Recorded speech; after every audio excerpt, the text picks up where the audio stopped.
Welcome back, everybody, to yet another episode here on the Oshay Vlogcast channel. Again, I'm glad to be back here again, and we need to edit real quick the name of the video. Actually, it's the wrong title, but we're going to update that right now.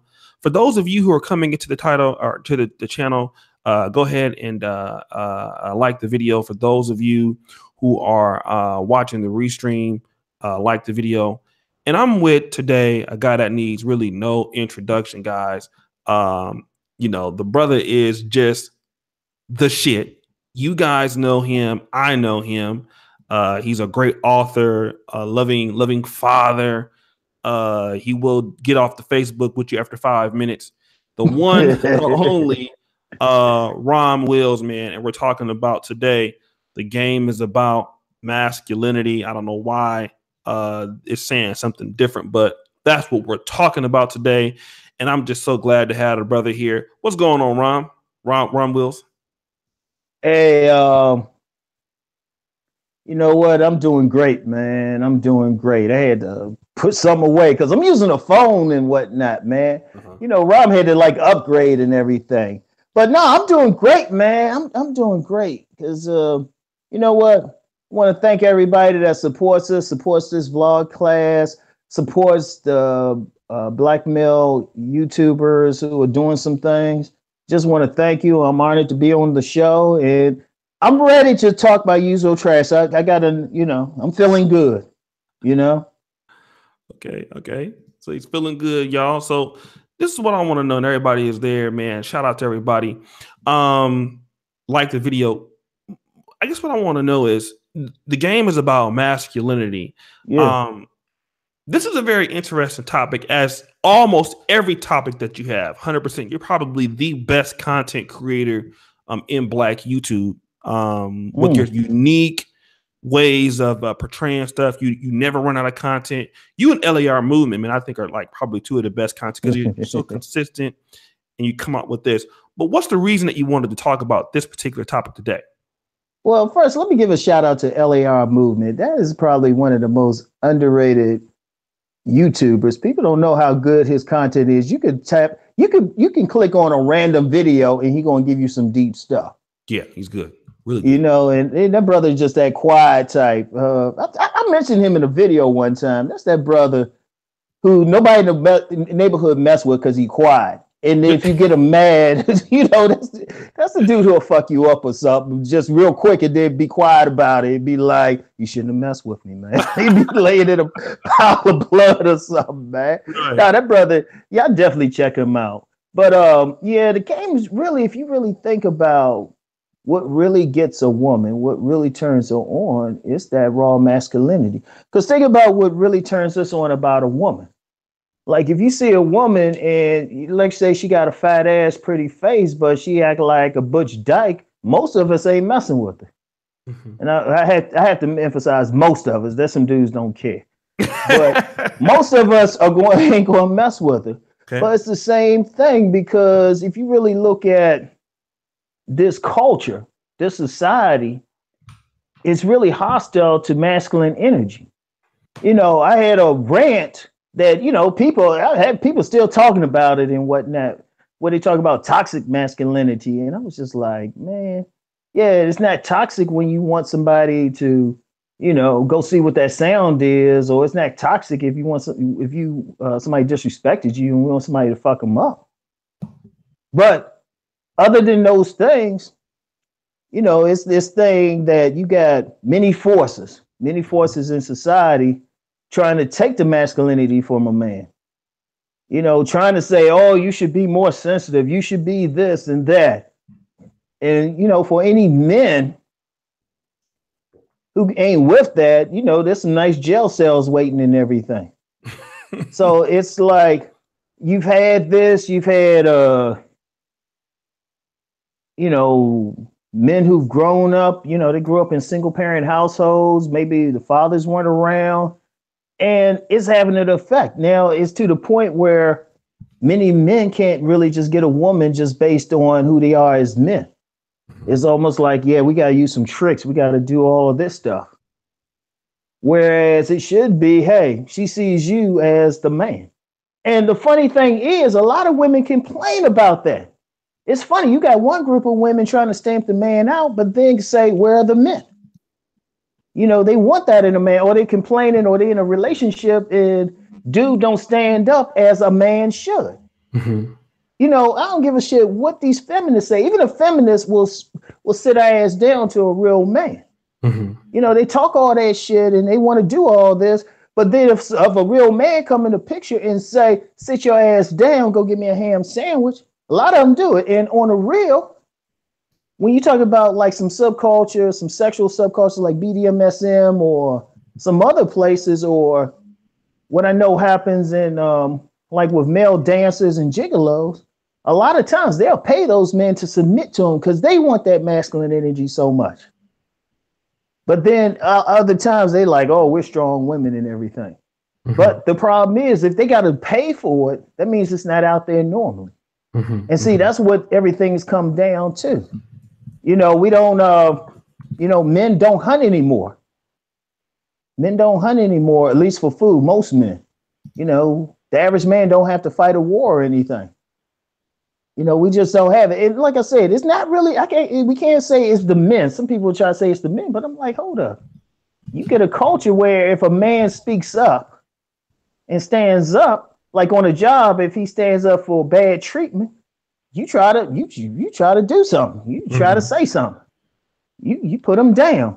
You got a situation, if a man just say hi to a woman on the street, you know, he's like, oh, that's harassment. But then the women will come back and say, how come these men don't approach me? Mm-hmm. It's like, damn. You know, part of the man's thing is to be aggressive. Mm-hmm. So it's like, if the men who can bring that back and bring that in their character, they just be out there. The women just feel it. You mean, you walk in a room, a man like that walk in a room, the women go crazy. They turn their heads and stuff. That's why you get some older cats. You see this gray, the way I carry myself, some women, they like, damn, dude, I ain't even in my best shape. And they like, yeah, because I don't give a fuck, you know? And I'm comfortable with who I am. Let me ask you. I'm sorry, I'm going to cut you off. What you wanted to finish that point? Ahead. No, okay, I'm good, man. Go ahead, man. Because I'll keep going, man. I'll keep going. You can sit back and drink your coffee and chill. look at some big booty picture of big booty women in Africa or something. I'll still be talking on something. That's one thing. You, Alan, and Rom, you, Alan, and Donovan, y'all love the man. Y'all could just carry the whole thing. Let me just do this real quick, man. I want to give a shout out to my bro in the building. Solo TV 84, this white girl taking me out for lunch, but Hotep, my brother Oshay, you've been holding me down during my YouTube jail time, real brother. Shout out to my man Solo TV 84. He made the Negro Manosphere Awards for us, so I want to thank him for that. Aunt James, Uncle Rom in the house. My brother with the Korean right, I don't know what that means, but let me know. 5 British pounds. The UK is coming through today, Rom. They're leading the chat. It's just so good to see our black brothers in the United Kingdom that be holding us down. My man Falcon Black with 5 British pounds. My brother Marlon Mackey with the 5 British pounds. I'm just so glad to see that the brothers in the United Kingdom, man, they really support us so much. You know what I'm saying? They're really in there with us in this manosphere shit. Shout out to the UK, man. Let me say something too. Go ahead. That actually brings up a good point we should talk about, man. Because one of the things with manhood, right, is that all men have a boundary, right? All men have an individual boundary. It's roughly about 3 feet away from them. Okay. Right? A rigid boundary. Right? And that's just who we are. But one thing men do is join together with other men to create a bigger boundary. Mm-hmm. You know, the samurai, that was a boundary. The Lakota Sioux was a boundary. Ashanti man in Ghana, West Africa, during the Ashanti Empire, that was a boundary. You know, the Jesuits were a boundary. The Israeli Mossad was a boundary. The Nazis were a boundary. When men join together, they create a boundary. If you look at the world, the men who really run shit, is because they joined together, created a boundary. Now, how this ties into black men from the United Kingdom supporting the Negro Manosphere and this call, black men have to create a boundary. We have to create a circle. We have to, like, if we want to build, we have to build together. We not apart, but together. Because that's how every group of men do it. You look at the Chinese, they running shit now because they build together. Even if they argue with each other, they like, hey, we all in this together. We just gonna conquer the world. Let somebody else think they doing it. We buy up all this property and stuff. So that's important. So our brothers over there, yeah, because we have to realize ultimately the world is global. You know, I talk about usually from a perspective of what's happening in the US. My British brothers say, well, this happening over here, or, you know, got Nigerian brothers, they got a lot of complaints and stuff. They say, hold up, this is what's happening here. You know, we're talking with brothers from Ghana, South Africa. And you think about it, all these brothers supporting these platforms, supporting us. That's how we're supposed to do it. Yeah, that's true. That's true. And shout out to all the brothers from all across the world. You guys know that I had Nee on here. Nee is a Nigerian that runs the Negro Manosphere from as far as the administrative perspective. We have several Nigerian writers. We've had Tunde Umana from Britain writing for us before. So guys, thank you for so much. But let me ask you this, Ron. Okay. Our black men in America, I don't know so much about Britain, but I do notice this. A lot of our brothers in the United States, definitely in some parts of Africa, they're growing up without men.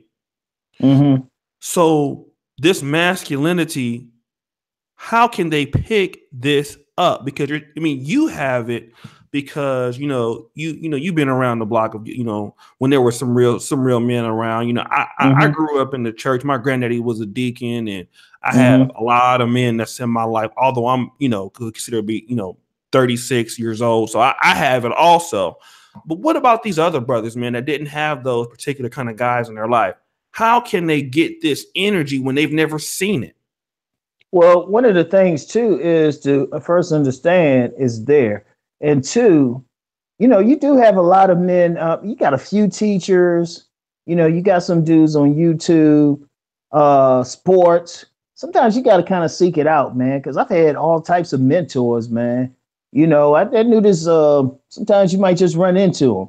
I mean, one of the things is just be willing to listen to an older man just giving you some game about life. Now, when I was coming up, if an elder said something, I just listened, even if I thought I knew more than him or something. One thing I see a lot of elders getting challenged, like even on YouTube. And we're trying to break something down, but I see a lot of challenge. And that's because one of the biggest issues with men growing up without fathers, they don't know how to learn from another man and then go through that rites of passage and everything. So it's hard. They were the little man in the house. And, you even get some situations where the mothers, they pretty much they shape the boy into whatever they consider an ideal man, which is basically a man who's going to defer to him. Whereas a real man might say, oh, okay, baby, you need to stop all that now. I'm going to check you right here. But a lot of times they didn't. So then when they come across a man, it's hard for them to deal with it. They'll have a problem. And the bad part is a lot of times they might not even know it. But at the same time, when older men or even some young cats who just grew up with that energy just assert themselves, a lot of times those dudes will listen because deep down they need it. Deep down they need it. See, one of the things is we don't have like a rites of passage. I mean, other societies, indigenous societies, they would have rites of passages for the young boys that they would have to pass. The only one you kind of see now in this culture is with the Jewish community, with the bar mitzvahs and everything. They expect it to be something. And I mean, you have a few groups, maybe some Pan-African groups that might do some rites of passage and stuff, but we don't really have it. So it's like a lot of times, a lot of young men don't grow up with that mindset of like, you're a man now. Like, I'm going to tell you how deep it is. If the family structure was better, there would actually be a rites of passage even within the family. You know, like say, you know, you got a family, mother, father, some sons, you know, when they turn a certain age, the father would give them some things to do so that they would be recognized as men in an ideal situation. But, you know, of course, in this culture, you know, it's pretty much like let them fend for themselves. But then that's a problem later on because psychologically, you have a lot of men, they don't know how to be a man and really stand as a man just in life, not even with women, but in life. Like, you know, my pet peeve is when I see like a man walking to the inside of the street and the woman's to the outside. I can't stand it. And I had a woman the other day, I was talking with a beautiful woman on the phone, and she said, you know, well, where did you learn that? And I said, I don't remember anybody specifically telling me that, but then I saw men who would do that. So to me, it was just natural. Right. So it's, you know, we don't have that. And then, of course, you know, we have to say, okay, the influence of the sexual revolution, women have more sexual freedom, the breakdown of the family, the influence of feminism, you know, that's actually hostile towards masculinity. Even the rise in lesbianism, they're going to be hostile towards men. Because they're competing for the same women. And I'm saying this as a person, I'm saying publicly, I don't have an issue with lesbian, but I got to call shit for what it is. It's a situation where there's a lot of forces that's really against masculine energy, unless it's on the ball field, unless it's serving their interests. You know, when they don't feel like they want to sit back and chill, they're just like, hey, you need to handle that. You're the man. Let me. Oh, so, okay. Well, let me do this real quick. Shout out to Sinful the P. And it's funny. Me and Ron was having a discussion about sin, and Ron was like, "Man, that brother is a cold YouTuber, man." So, well, hey, dude, let me say something. I'm gonna shout that brother out too, man. That brother. Everybody try to talk about who got game and stuff on YouTube. When I heard that brother's game, I was like, you know what? People just don't know. That's the real game. That's that stuff. He was saying some of the stuff publicly that I don't say to people because a lot of people can't handle what that brother's giving. Now that brother's on some stuff, so I got mad respect for him. I was like, he was saying some stuff. I was like, dang, we grew up around the same type of people. I was like, nah, he got some cold game. I'm honored that he's listening in. Straight up, bro. I'm honored. And shout out to Blake 1980, man. My man dropped me $20 on the PayPal, which is that's gonna fund the Negro Manosphere Collard Green Juice Factory. Thank you so much. Bagley 232. I had no ceremony, but I wrote my 19-year-old son a letter letting him know he had crossed into manhood. He took great pride in that. Shout out to Bagley, man. I know him. Hey man, hey, shout that brother out, man. That's what you're supposed to do, man. Men got to do that. Just you know, in this society, we don't have it as a culture. Shoot, do what you can in your family to let them know, man. That's salute, man. Shout out to Bagley. Let me ask you, you know, this, because, you know, as far as you know, Black American men today, you know, you have you want to be a man. You have so many women that have such a lack of respect for men. It's very difficult for a man to really discipline his child. You know, you have all of these other, you know, factors playing into it. Like you talked about, you know, the feminism is really high. And you also mentioned this also at the same time, man. I want to get your points on this. I made a video that was called Break Yourself for the Mentorship. I don't know if you've watched it. It was one I dropped yesterday. And I was talking about, you know, how Black men, and shout out to Obsidian to this point, are often used, and you talked about this, how Black men are used kind of as scapegoats for, you know, brothers, you know, mentoring boys and teaching them basketball, teaching them football, all, you know, saving the community in that way while their mothers are still out doing the same thing and there's no consequence for it. So like, you know, what is the incentive for these Black men that are educated like yourself, like for me, you know, brothers who are entrepreneurs like the both of us, you know, should we go back into these communities and for these younger brothers and help them when it doesn't give the community itself to change when they don't have no reach. You know, it's obvious they don't have no respect for us as black men in these communities. So, you know, I mean, where do you stand on that? I say help who you can, man. Help who you can. But it has to be a young man who wants to be helped and a young man who kind of wants to get out of that stuff. See, one of the issues with going back into these environments where you're doing the work and they're not respecting you, that's a real problem, because I can't tell a man, oh yeah, you know, you're gonna go back in this community, they're gonna disrespect you, they might try to steal your car, they might try to get over on you, but yeah, you should go back. The thing, if you have a calling to go back, by all means do it. But I would never tell a man you ultimately must do it. What I say is this: like sometimes what I've done, I would be on jobs or something. I came across young men, and you know, I just talked to them there. I was just seriously, when I'm on a job or any situation where I'm with a young man, I would just talk to them there. Now, there's nothing wrong with going back into communities and everything like that, if that's what your calling is. But I'm gonna look at this from the other side. What has to be was very important, because we can admonish the men and say, hey, you got to step up, you got to do all this. But I would say to the community, to a lot of these women, it's like, hold up. Ain't necessarily you got to go out and fuck this dude, but you need to at least show some respect that he's taking up time with your badass kid. Right. And that's the one thing. See, it can't be like an attitude like, oh, you must come back. It was like, for what? You giving me hell. You got to show me some respect.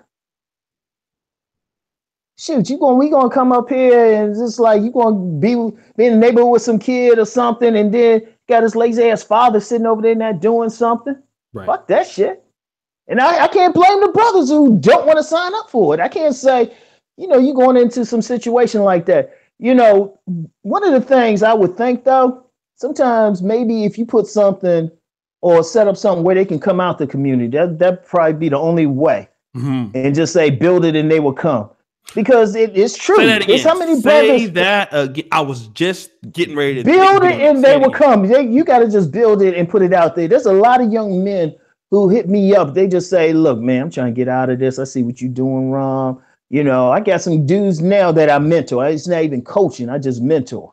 Okay. And they kind of found me. That's part of the thing I do on, you know, when I'm on YouTube, that thing ain't solely about just trying to get some pussy. That's kind of easy in my eyes. Okay. But part of it is just providing an example. I've mentored a lot of kids and a lot of young people just by being there. And they even looking out for it. But the thing is, they had to come to me. I'm going to be honest. You can't really, the situation in many communities, you really can't go in just off the blue unless you have some tie to that community anyway and call yourself trying to help. Now, the only way that can really help is if you get somebody in the community, live there, they know the people who decide, okay, they want to step up and do something. But then we can't say that some person who might not have ties to that community got an obligation to do it. Really, a man's first obligation is really first to himself, then to his family, his loved ones, those in his boundary. Okay. Some men, they can handle dealing with a lot. They can go back and be coaches, deal with a lot. But some men, you know what, their boundary and what they can deal with might just be their immediate family. And that's all right. If that people are in his boundary, right? You know, they part of his group. Because see, one thing, a deep part of masculinity, like I started out early, is the boundary. Okay. And see, a lot of women don't understand a man's boundary, right? Because a lot of women think just because they marry a man or they fucking a man, that they are in his boundary. No, she just has permission to cross his boundary. Okay. Because if a man really considers a woman part of his boundary, he would never hurt her, but he would protect her with his life. And see, that's the thing. And in order for any real change, a group of men have to really see all of this as part of their boundary. Okay. But then you run into, like, when we get back to like some of these neighborhoods, you run into a situation. You got another boundary there that's called street gangs or something. Okay. Or you got some people like not doing anything, or you doing all this stuff, and you know, even the kids disrespecting you and stuff. So it's tough, but when you can, I mean, I'm gonna tell you what black men have to do. Okay. The best thing black men can do, first work on themselves. They can't help somebody else if they don't help themselves. Say that again. I want them to hear Yeah, that. they a black man can't help somebody else if he can't help himself. His first thing is to build himself up. Then Absolutely. if he chooses to marry or have a family, then the family is the next thing. Okay. And then you might extend that to the neighborhood where you at, your environment. Because a man's true nature is to expand his territory anyway and also join with other men to create a boundary. Okay. And sometimes if that's all you do, that's all you can do. Okay. But at the same time, you can't hit some man who has no connection to a community or a particular community and say, oh, you must come in and take care of it. Or like some women will do, they'll say, they'll find some dude who got money, which is the whole cleanup man thing. Right. They'll come, you got women on social media, they got like 3 kids, 3 different daddies, expect some righteous man who don't have kids. They even say it too. They'll say he can't have kids. Exactly. That's absolutely to take care of his stuff. No, that's not part of his boundary. Because ultimately, you can only deal with the people who want to deal with you. See, that's the thing. Help those who want to be helped. You can't force help, and don't go into these things thinking if you're going to go in to those neighborhoods, because some dude's going to go. If you're going to go in all honesty, don't get mad if they don't thank you. Don't get mad if they don't appreciate it, because that's just how it's going to be. But if you feel like you can reach, if you're there and you feel like you can do something, fine. But remember, you're doing it for your own self-edification. Let me read this comment about freelance, and I was doing a video on this today, and freelance took my idea. We said some YouTubers claim that we are obligated by skin tone to go back and wipe up the thoughts, kids, baby daddies, and fix it all for them. That's not empowerment. That's not mentorship. It's entitlement. Let me ask you this. Go ahead. Can I say bullshit to that? Yeah. Look, only kids I got a responsibility to ultimately are the 2 I made. Right. The Maury said they were my kids, so they're the only kids I got a responsibility to. No, that bullshit don't work. If a woman wants to make irresponsible choices, don't expect somebody else. Once you made the irresponsible choice, you better figure out something. Don't ask another man to clean up some shit, especially the type of man you wouldn't have gave the time of day to. Okay. And that's part of the problem. That's a big part of the problem. You get too many women. They laughed at the good guys who were going to make it. That's the whole Pookie and Ray Ray thing. That's the whole Pookie and Ray Ray argument. I still say it's overblown, but it's still something there though. Okay. Right. Let me do this. Roscoe, he says, Oshay, upload the lives you took down to Patreon. Tony Smith, standing to get for mod me up. What Tony is that? I don't know you, bro. All right, so guys, get the likes up. Shout out to my boy Xantos Clutch. I got your email, man. I got drunk that night, but I'm gonna holler at you, man. Shout out to my big bro Clutch. Let me ask you this: you make the point now as far as masculinity, and one thing I've learned since I've been in Poland, I constantly, when I was in America, I kind of knew I had an idea what masculinity was, and there's this pseudo masculinity that we have in America, where we see in Black America rather. Where we see a lot of guys, yelling, kind of very aggressive, stuff like that. So I'll talk about the pseudo masculinity in a minute. But what I do see white men doing here in Poland, and for those who don't know about Poland, it's not necessarily one of the richest countries in the EU, but you constantly see in this country development. You see these people, building new things for their people, whether it's a new hospital, state-of-the-art schools, state-of-the-art libraries. You always see it despite everything else. So let me ask you this.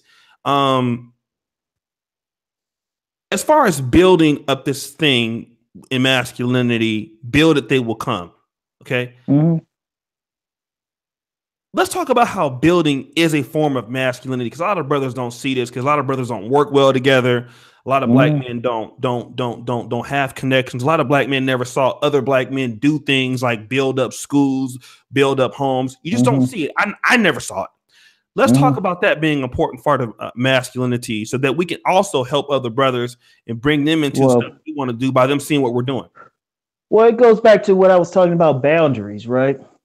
And what I mentioned about different groups in history that have they came together to build something because sometimes it's a physical building, but sometimes it's a philosophical building, right?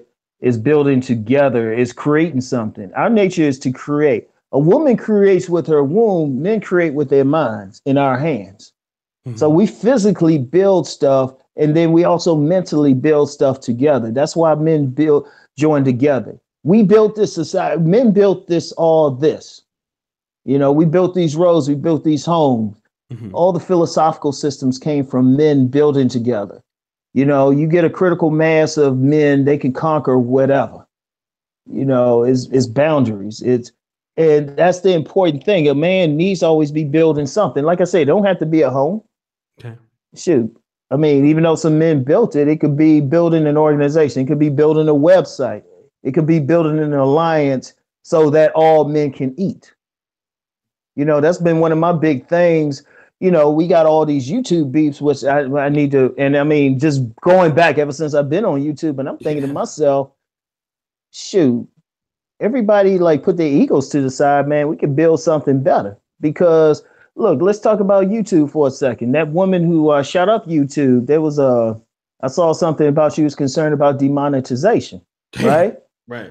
Yeah. So that's one person. A lot of people living off that money. That's like firing somebody from a job. You demonetize their videos. A lot of people living off that money, right? Right. Now, as far as black men, okay, we see this coming. You know, they caught Tommy for whatever reason, but they got him off. Don't think they ain't coming for. They always start at the top and then just work their way down. Sometimes they do it the other way. This way, they start at the top. I'll say, we got him. We're gonna just start picking off people because YouTube is becoming a TV network anyway. They Right. changing the whole format. If you're gonna be on YouTube and get money, you better have a professional setup.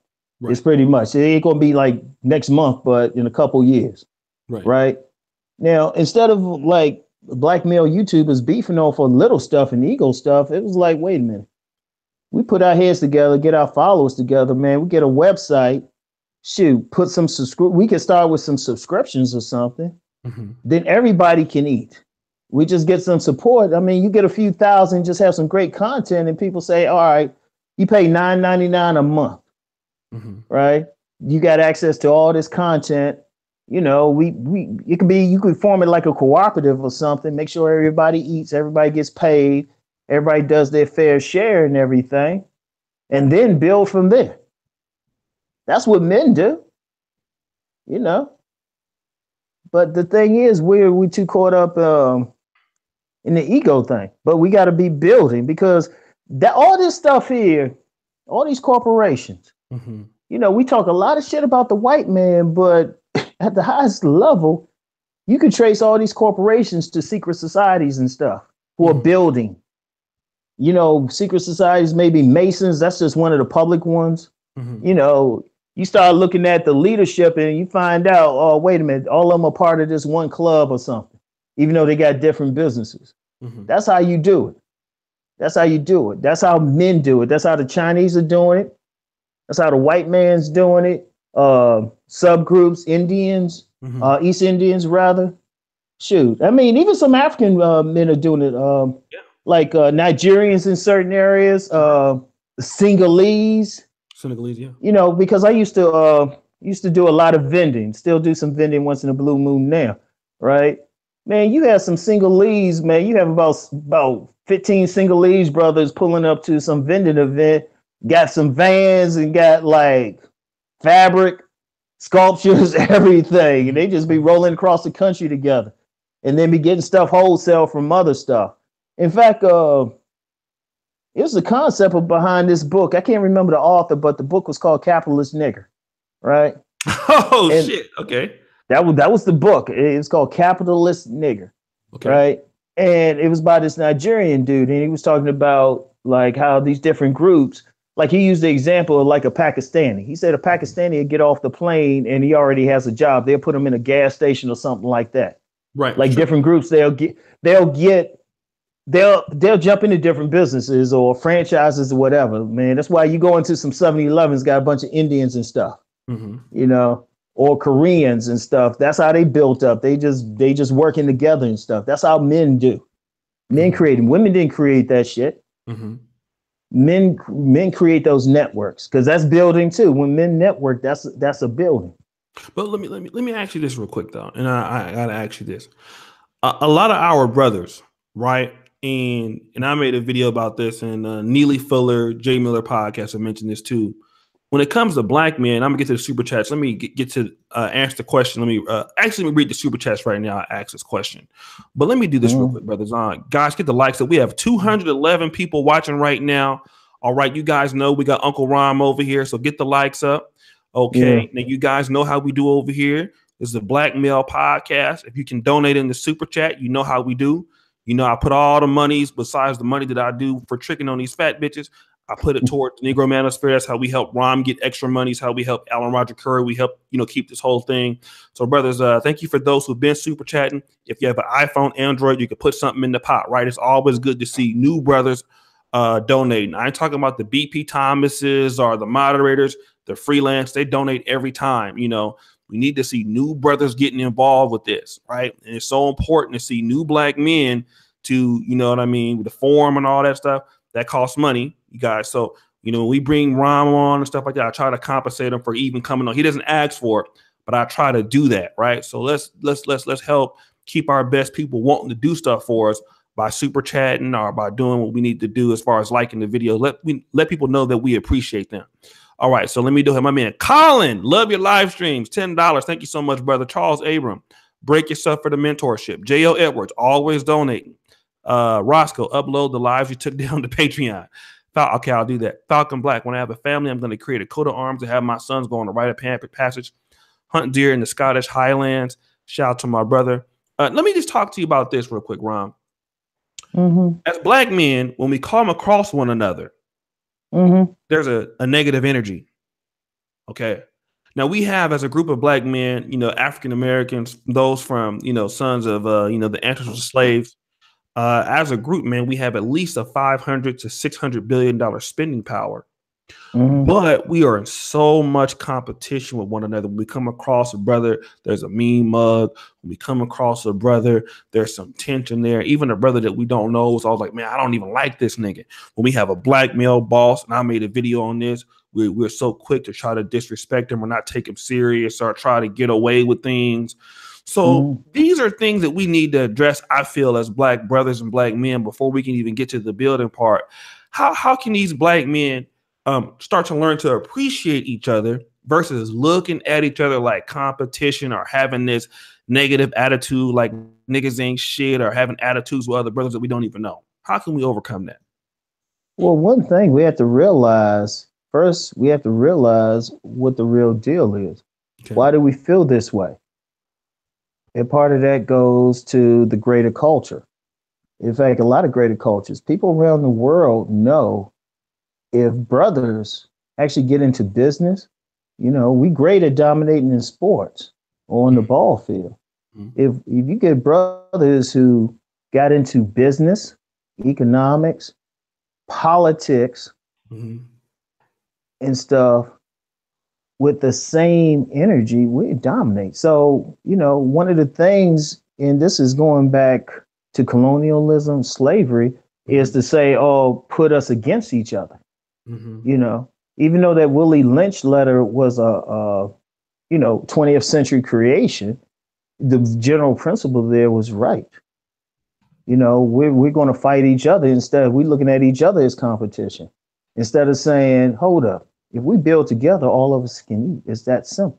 Some brothers get it. In all fairness, some brothers get it. But, or even with this recent Pookie and Ray Ray thing and, the Poindexters or whatever you want to call it, instead of like saying, well, we're against each other. Why don't we work together?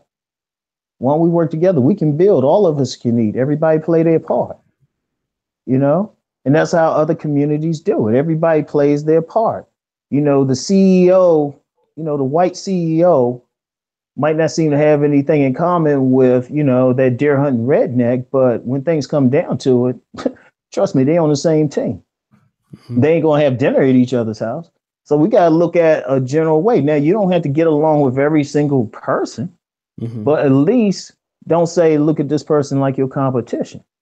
Now, part of that is with the men. One of the things too, and this is something women could do. This is something women could do. It ain't their total fault or anything, but women don't realize, especially black women, when they favor a small group of men over a bigger group of men, that actually creates a division. That's part of the thing too. You know? So it's like we got to overcome that. We got to overcome other groups that see it. And sometimes we just got to look at the bigger picture. We got to put our egos aside. Like I've always talked, you know me, I always talk about and done a few videos like, look, instead of us beefing, we can all eat together. I've been saying that. I say that all the time. That's why I stay out of stuff. Right. I'm like, we can all eat together. There's room enough for all of us to eat. All of us, every single one. I mean, imagine a TV network or an internet TV network that is so big that major cable companies want to pick it up just based on, you know, stuff that's important to black men. Think about it. Not even everybody else, not even black women or children, but black men. Do you know how much money is there? How much interest is there? But see, we want to argue over some like irrelevant things. You know, we dividing ourselves, you know, by our religions, by our frats, our economic class, and all of that. And but as men, if you think about it, we're all in the same boat. Because it's only a matter of time before some businessman gets a bullet in him or something by a cop. In fact, I was reading National Geographic, man, and I know I cut up online and everything, but trust me, I'm more academic than I let on. But I was reading a recent National Geographic, and it was an article in there. It was talking about generally about race. And that brother who's a billionaire, Robert Smith. Okay. This dude's a billionaire and say he's been stopped by cops. I'm like, a billionaire. So I'm like, wait a minute. We tripping over some dumb stuff. And, you know, you get some brothers who probably trip over him having that money, or some people trip over who he chooses for a wife. But I'm like, at the end of the day, we seen the same way. Because if you really look at the history of the world, most of it is just really, in fact, an argument could be said for all of it is a competition between groups of men. Once again, that boundary thing, which boundary is bigger? Which group of men are going to be in charge? Because even now, like I said, if you get into, let me finish this point real quick. If you really look at who's running this country, running the world, you will see groups of men. They ain't necessarily all white men or all Jewish men or all whatever. It's just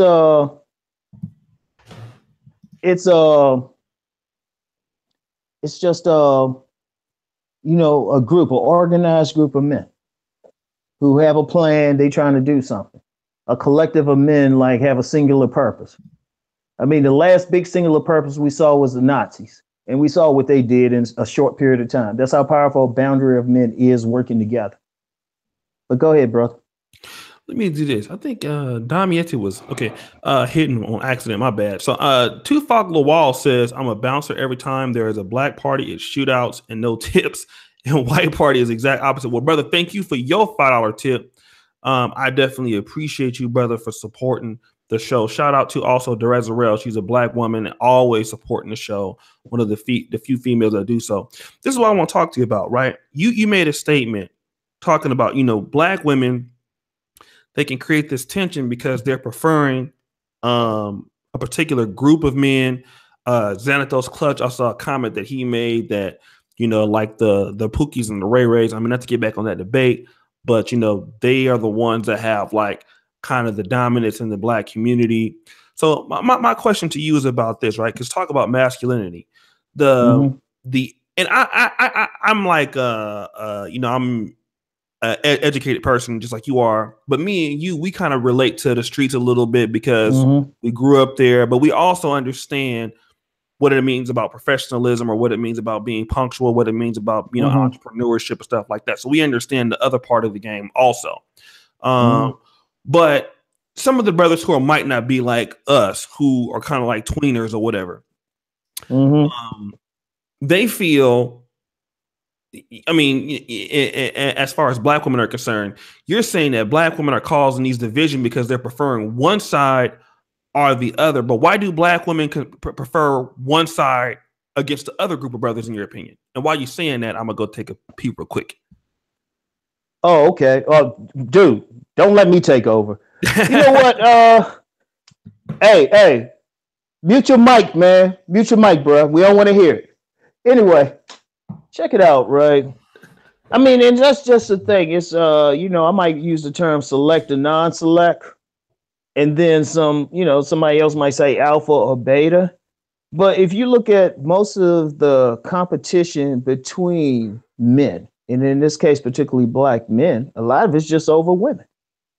That's one of the reasons why, some brothers might mean mug or something. If they feel like this brother is getting something with the women that they not getting, it's like, well, instead of saying, he could be in that position one day, it's like you get mad at that brother, then you try to put him down. You in conflict over that shit, over a piece of ass. That's why pimps, if you look at pimps, right? Pimps, they never got in conflict over a woman. They had a specific set of rules in order to deal with any woman that was trying to like switch pimps or something, right? That's the important thing. They had a rules. They dealt with that. But see, what we have now, if you look at, okay, like this whole Pookie and Ray Ray thing, and like I said, I did a video saying the whole thug thing is overblown. I mean, I had some people getting mad at me. People on other videos and stuff. I wasn't even in the video. They getting mad at me because it's a major thing. It's a sore spot, right? So that's a division. And this is something I've talked to women about. I've said, you pitting these men against each other when many women had the power to bring men together, right? I've known some women, like I know a sister, she's in the Baltimore area. And I mention her example a lot because I love how she do it. She do parties and events and stuff. She'll bring a whole bunch of men in there. And they'll be getting along. It'd be Pookie, Ray Ray, Point Dexter, Carlton, all of them in the same room chilling. But she can bring them together. I know a few other women like that. See, a woman has that power because she's showing them all of them love, right? And it's not sex or anything. She ain't fucking all of them, definitely, but she's showing all of them love. That's why I say a woman can make a difference. But that's one small part. That's just one small part because I don't want anybody to take away from it like, oh, the women the cause of this. It's a lot of stuff. I'm going to tell you another cause of it. We don't discussing that. Well, two causes. One is just pure self-hatred. Okay.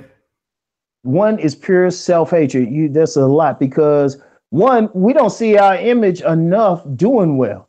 I mean, the best place really to find out like black men doing some things outside of dribbling a ball or something is quite frankly Facebook, because somebody will share somebody getting a scholarship offer or accepted in, or a 12-year-old graduating college. We don't see that enough. If you look at the news, what do we usually see? You just had something recent about some opioid bust in like Pennsylvania, some C2 brothers. If you like see if somebody just robbed the store, you be sitting there looking at the TV like, please don't be a brother. Please don't be a brother. And then it's like, damn, it's a brother. So it's some self-hatred. And plus, you go into school, you don't hear about our contributions. And then, even if you're not in school and even if you're not watching TV, one of the things that you're seeing or experiencing, you get some mothers. Some of these single mothers, they raising some of these boys that hate themselves because they hate the father. So they take it out on the sons. Or they talk trash about the father or something. And then, psychologically, shoot, they might even get to the point they don't even want to be men anymore. So, that's one thing, the self-hate part. Y'all got to mind me, man. I'm trying to be comfortable here, man. But the second thing, right, is mental health. We don't talk about mental health at all. Many black men are suffering some serious mental health issues. When there's a stigma about going in for stuff, and then even when they go in, it's not the same thing. Like mention that opioid thing, a lot of black people weren't on opioids at first, because you had doctors weren't prescribing them to them, thinking, oh yeah, you could take the pain. And then there's always so many microaggressions against black men. So many, the police killings. And then you walking in a retail store or something, and you might have somebody giving you a certain look. And so you sitting there wondering about all of this, and it's like it takes a toll on you. So after a while, you thinking to you subconscious, you thinking, this black skin isn't viable. And then you're not only going to hate yourself, you're going to hate somebody else who has it. That's a big part in black men killing each other because they don't see the value. Because you see some of the same black men who are ready to fight another black man won't even like raise their voice. They won't even use harsh language with a straight up white supremacist or something. Like you got some cats, and I'm gonna call them out. Some cats who call themselves revolutionary and pro-black or ready to call somebody a coon or something. And my question is, how many white men have you fought? How many races have you fought? You fight for black freedom. How many races have you went to their jaw? I'll wait. And you'll find out most of them don't, but then they'll get on YouTube or something and talk shit. So we got all this shit going on. And then if you can survive all that, you're a hell of a man. So, I mean, it's so much. I mean, one of the first things that needs to happen, a lot of black men need some healing. And I actually have a video coming out about that, where I had to get on some conscious sisters. The video, because I make my videos like in Monday on Tuesday, man. Seriously, just to get them out the way so, I can chase some young girls during the rest of the week, right? And the thing is, I got pissed at a few conscious sisters because they ain't show like any real love for brothers, but they supposed to be conscious. And so you get that shit too. So you getting all this stuff, but the main thing is many brothers need healing. They need healing. They need acknowledgement. A lot of these brothers who are in school, doing the right thing, going to build up in the community, who women want to come back to the community and help. Shoot, they not even getting acknowledged or something. They ain't even getting validated. In fact, look, let me tell a story. And I remember a story, and I've heard this from too many brothers. It's to me, it's some bullshit. Okay, you got Ray, he coming out of prison, right? Man, he get damn near a block party. That is true. He get a block party, man. Everybody be out there. Everybody like Ray out of prison. Knowing Ray done robbed half of them. Be some people he done stuck a gun in their head, probably beat the shit out of them, broke into their houses. They be at the party too and shit with the barbecue. Does the brother who just graduated from a top university get that same party? Nope. And then they want that motherfucker to come back to the neighborhood. That's that's a big issue. Yeah. And I've heard a lot of brothers like get hurt over that. They're like, damn, I bust my ass for my family and to do well, and they want me to come back and save them and use the money I'm getting from my new 6-figure paying job. I'm starting out as a starting salary to help pay their bills. But damn, they couldn't even have like a tea party for me when I got back. Ray's little village idiot ass just got he really did get a block party. Everybody be over there. And that's some real talk. I know there's some brothers listening, nodding like, damn, yeah.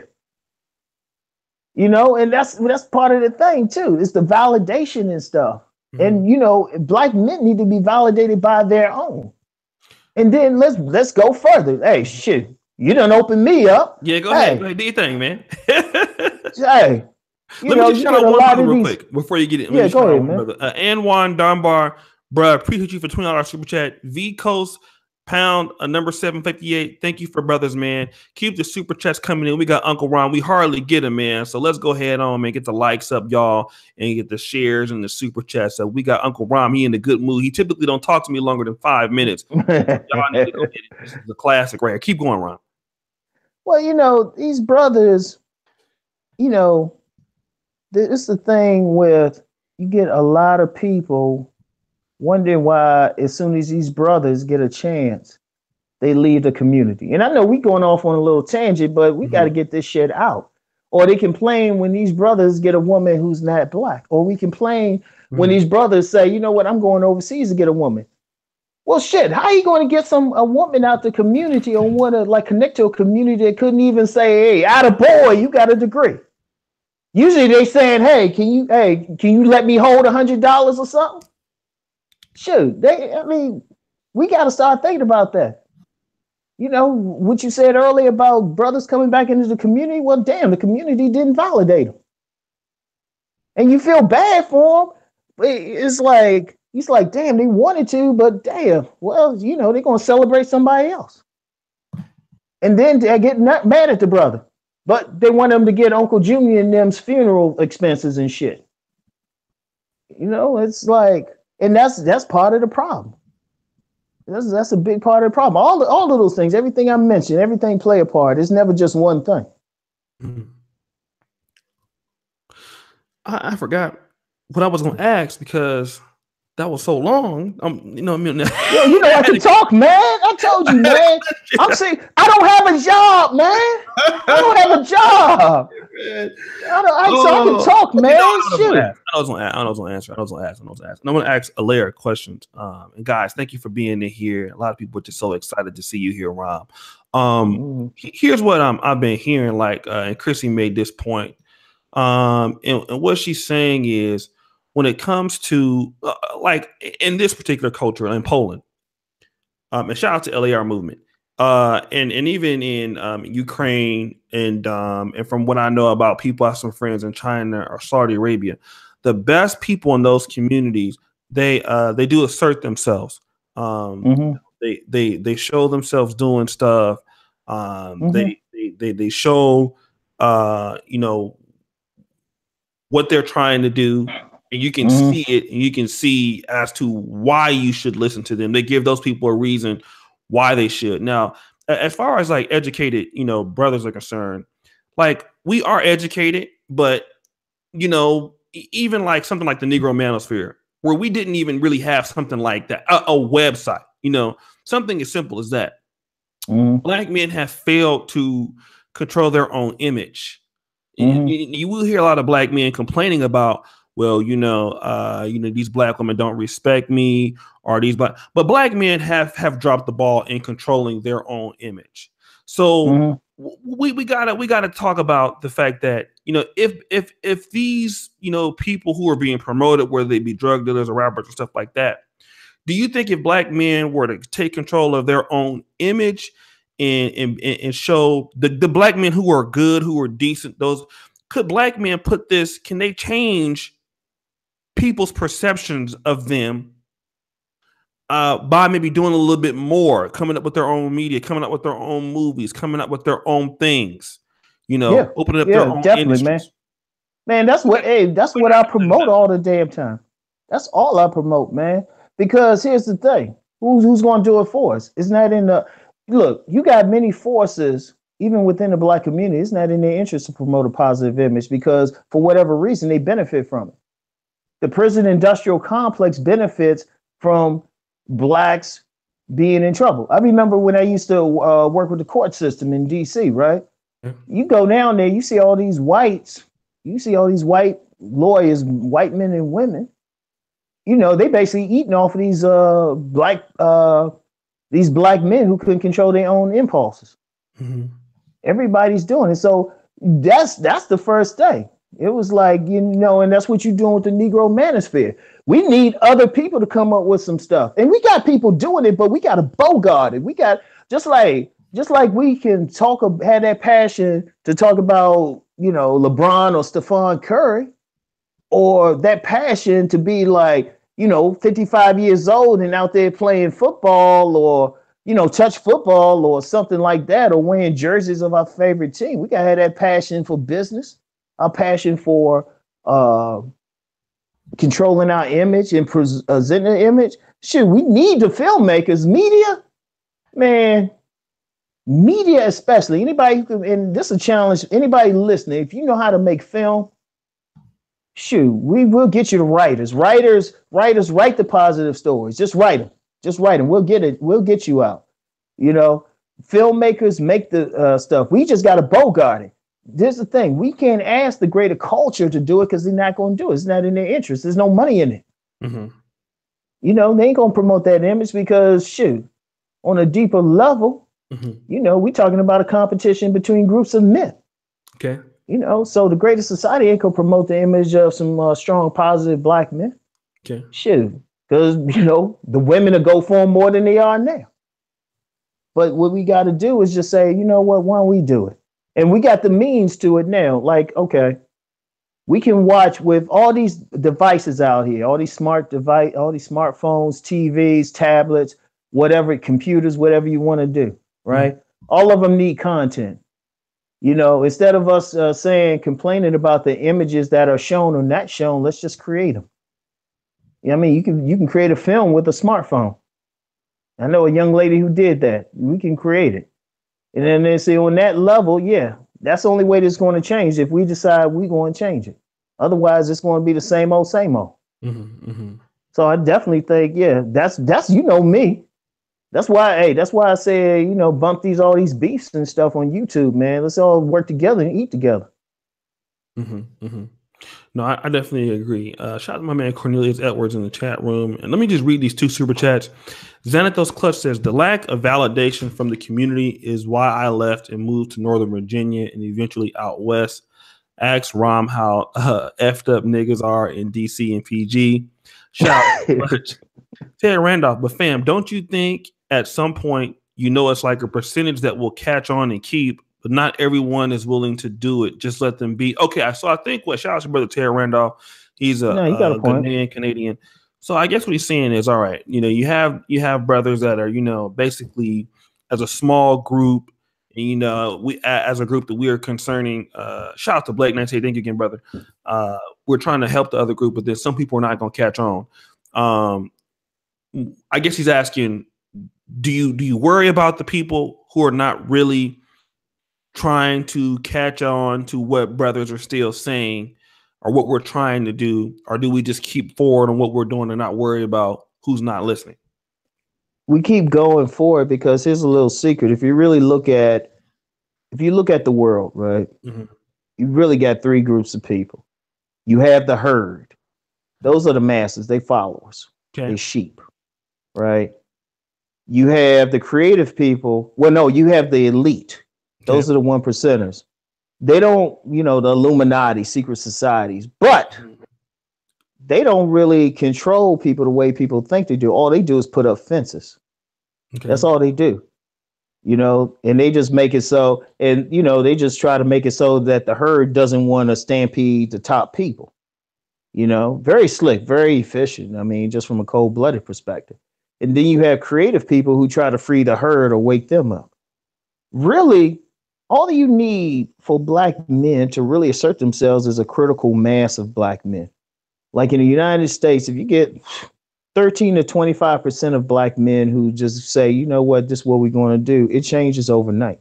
You don't need the masses. If you look at any revolution, any change, any movement, it's never the masses. The American Revolution, that was only 10% of the population that even participated. Most people were just back chilling.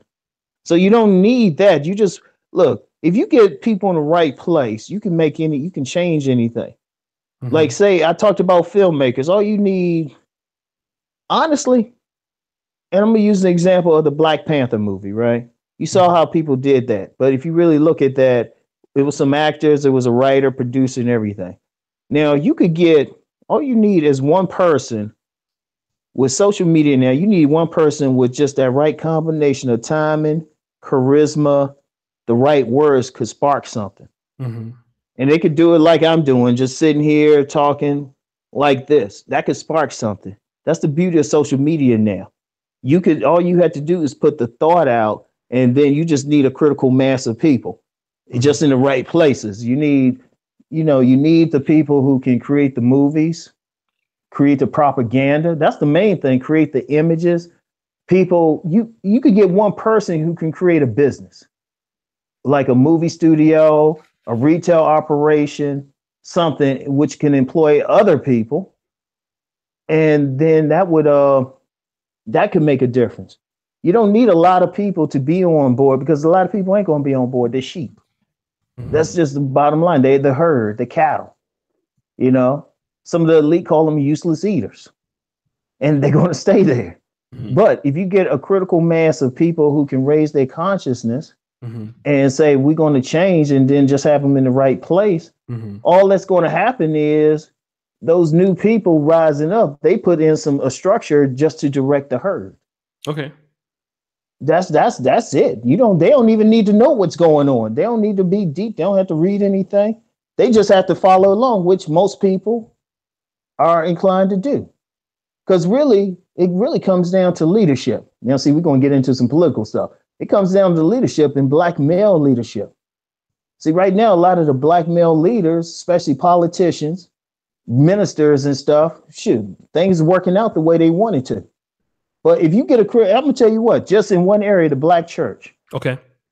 If you get a critical mass of ministers say, you know what, I ain't worried about my little private jet and, my 3 hoes I'm fucking in the front row, with their, modesty laps or whatever you call that thing on. I ain't worried about that. I'm going to say, look, why don't we create some businesses, get some other churches together, we create businesses. Why don't all of us collectively put out an idea? Just some black male ministers could change shit overnight. But I don't know if the niggas gonna do it though. But no, they not. Wait, think about it. Why would they? They got the first lady. They can fuck half the congregation. Let's be real. I remember I told an actual pimp.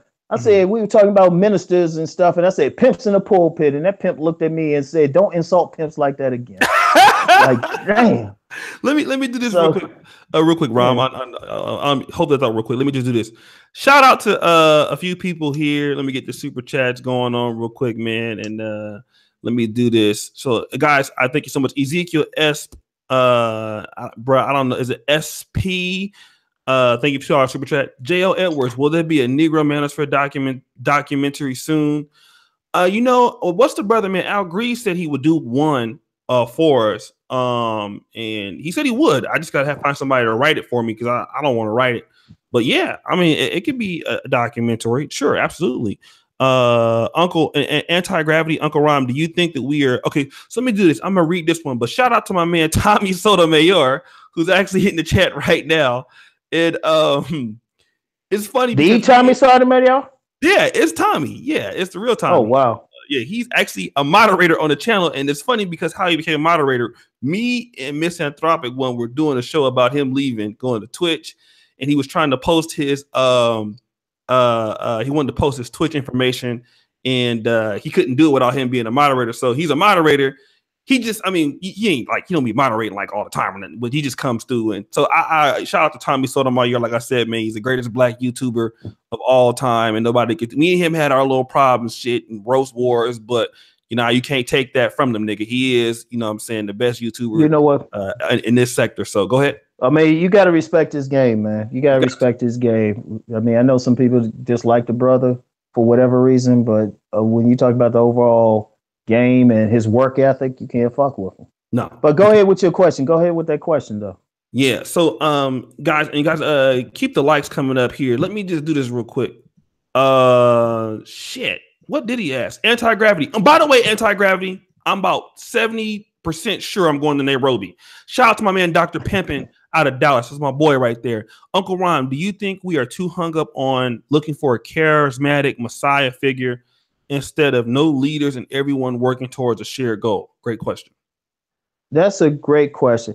I'm going to tell you what. I think that's been one of the biggest things that we have been looking for. I mean, now, don't get me wrong. A charismatic leader is powerful, and a charismatic leader can do real quickly. Like a charismatic leader can change stuff right away because people following that man, right? But at the same time, you have forces in the government that work hard to prevent that from happening. That was COINTELPRO and stuff like that. And just the intelligence services around the world, when they look at movements, they always look for that person. But I think if you get several leaders who maybe they don't have that national platform, or they might not even be great speakers, but who can get something done. For example, say you have a brother, and actually I'm acquainted with a brother through YouTube who started a school for kids. Okay. Now, I don't know if he's a great public speaker or not, and his thing is mainly administration, but how many minds does he mold? And then you might have somebody else who's like a really great businessman. If you remember the Reginald Lewis, and this is like late 80s, he came about when he purchased Beatrice International. And that was a large food conglomerate. And I mean, he became, that was $1 billion acquisition. He was the first black man to have $1 billion business because he acquired it. Mm-hmm. That's a leader right there. Mm-hmm. Now, I don't know what he sounds like as a public speaker, and a lot of people still don't know about him because unfortunately he passed away. Mm-hmm. But the thing was, that's a leader. See, one of the things we have to do, no, we can't wait for the Messiah. Okay. Because the way things are set up now, either A, that Messiah might be sitting in a jail somewhere because, you know, they were born in the wrong place. Mm-hmm. You know, or they sick of the community because he didn't get any validation. So he's like, shit, I'm going to get me a white woman. Okay. And so he's in some suburb or something chilling. But we can't wait for that. And see, too often we are waiting for that. In fact, that's another beef. You got some of these more pro-black type of leaders trying to be the leader. And that's a big problem. They trying to be the Messiah. They calling themselves the Prince of whatever and all of that. And no, I'm just being honest. And I'm like, okay, but what are you building? Now, that person who's actually building, which a man does, like actually build something, that's speak. Because I'm going to tell you something I said, and I told this to a brother. He's a good friend of mine. He's deep into politics and stuff, right?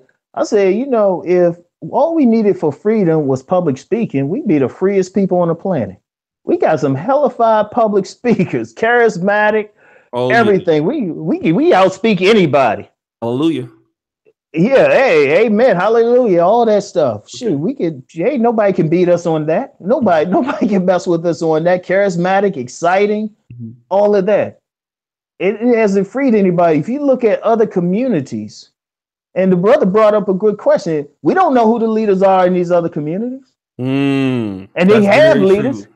We don't know who the leaders are. And I said this before. I think it might have been on Kevin Samuels' show. I know I said it publicly before. Mm-hmm. Back in, I say around 95, 96, I sat in on a meeting in D.C., right? I was more political minded, right? I sat in on a meeting of the people who actually ran D.C., not the people you see, not Marion Barry, not Congress, not any elected official, the people who actually ran D.C. Mm-hmm. It was mostly white men, and it had a few brothers in there. And I'm sitting in a meeting with them chilling. And if you saw these guys, these were businessmen and stuff. If you saw these guys like in a grocery store or something, you wouldn't think anything. You think they were just you might think they're a janitor or something. They ain't nothing. They weren't special anything. But they ran this city more so than elected officials. Mm-hmm. Including congressmen, mm-hmm. Right? If you look at other communities, you have no idea who runs shit. Mm-hmm. They're real quiet. That's true. No idea. It's very true. You know, they would never do a speech or anything. Mm-hmm. So the leaders we need, the people who can just get shit done. And Absolutely. They wouldn't even really be called leaders. They just people, they businessmen. You might have some spiritual ministers in there who might be a little more low key. Mm-hmm. But just getting stuff done, the people who building schools, mm-hmm. It could be some gang member or something who decided to change his life and say, well, okay, I'm a Ray, but I'm a reform Ray. I'm going back in the community. That could make a difference. Mm-hmm. Mm-hmm. And you've had former gang members who will say, okay, I can reach out because they can reach the kids and everything. So we don't need the charismatic leader. We got to get out of that. And I'm going to say it publicly. You can come after my page. Anybody who's presenting themselves that way is full of shit. If you got to tell people you're the next great or something, you probably not. Because if your ass is still walking around in an intelligence agency in this country who are actually working for the corporations and stuff, if they letting you still walk around, they don't really give a shit about you. So you're not really who you think you are. Right. No, I agree. And that's for anybody. That's not pointed at one specific one, but you know, if you let's put it like this: if you're a real revolutionary or something, you ain't going on YouTube announcing the shit. Okay. Let me do this real quick, guys. We have 241 people right now in the chat. I really would appreciate you brothers to like the video if you guys can do that. Let me go ahead and shout out a few folks. And then what I want to talk about is probably what these brothers want to hear at this part. Eric P. to the Kenya Chicken Fund. Hey, look, I'm about like 80% sure I'm gonna visit 2 countries, and I'm gonna pull the plug after this interview on this ticket for Friday. I'm gonna get my chicken together. So guys, I really appreciate all of you brothers. Now, again, we do have the Negro Manosphere Forum. I just want to tell all you brothers about that. We have so many things going on. The Negro Manosphere Awards, the Negro Manosphere Forum. The forum is off the chain. I know it's a lot of brothers that have not signed up for the forum. And again, because you guys support the channels, you support the shows and shit, and support the Patreon, we can have the forums and we can have all these other things. So guys, in the ebooks, Donovan just wrote a new ebook called White Men Should Stop Helping Women. That's going to be free.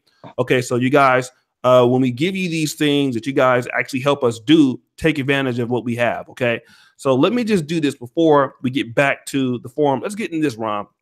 The name of the video is called "The Game Is All About Masculinity." So this is what I want to know.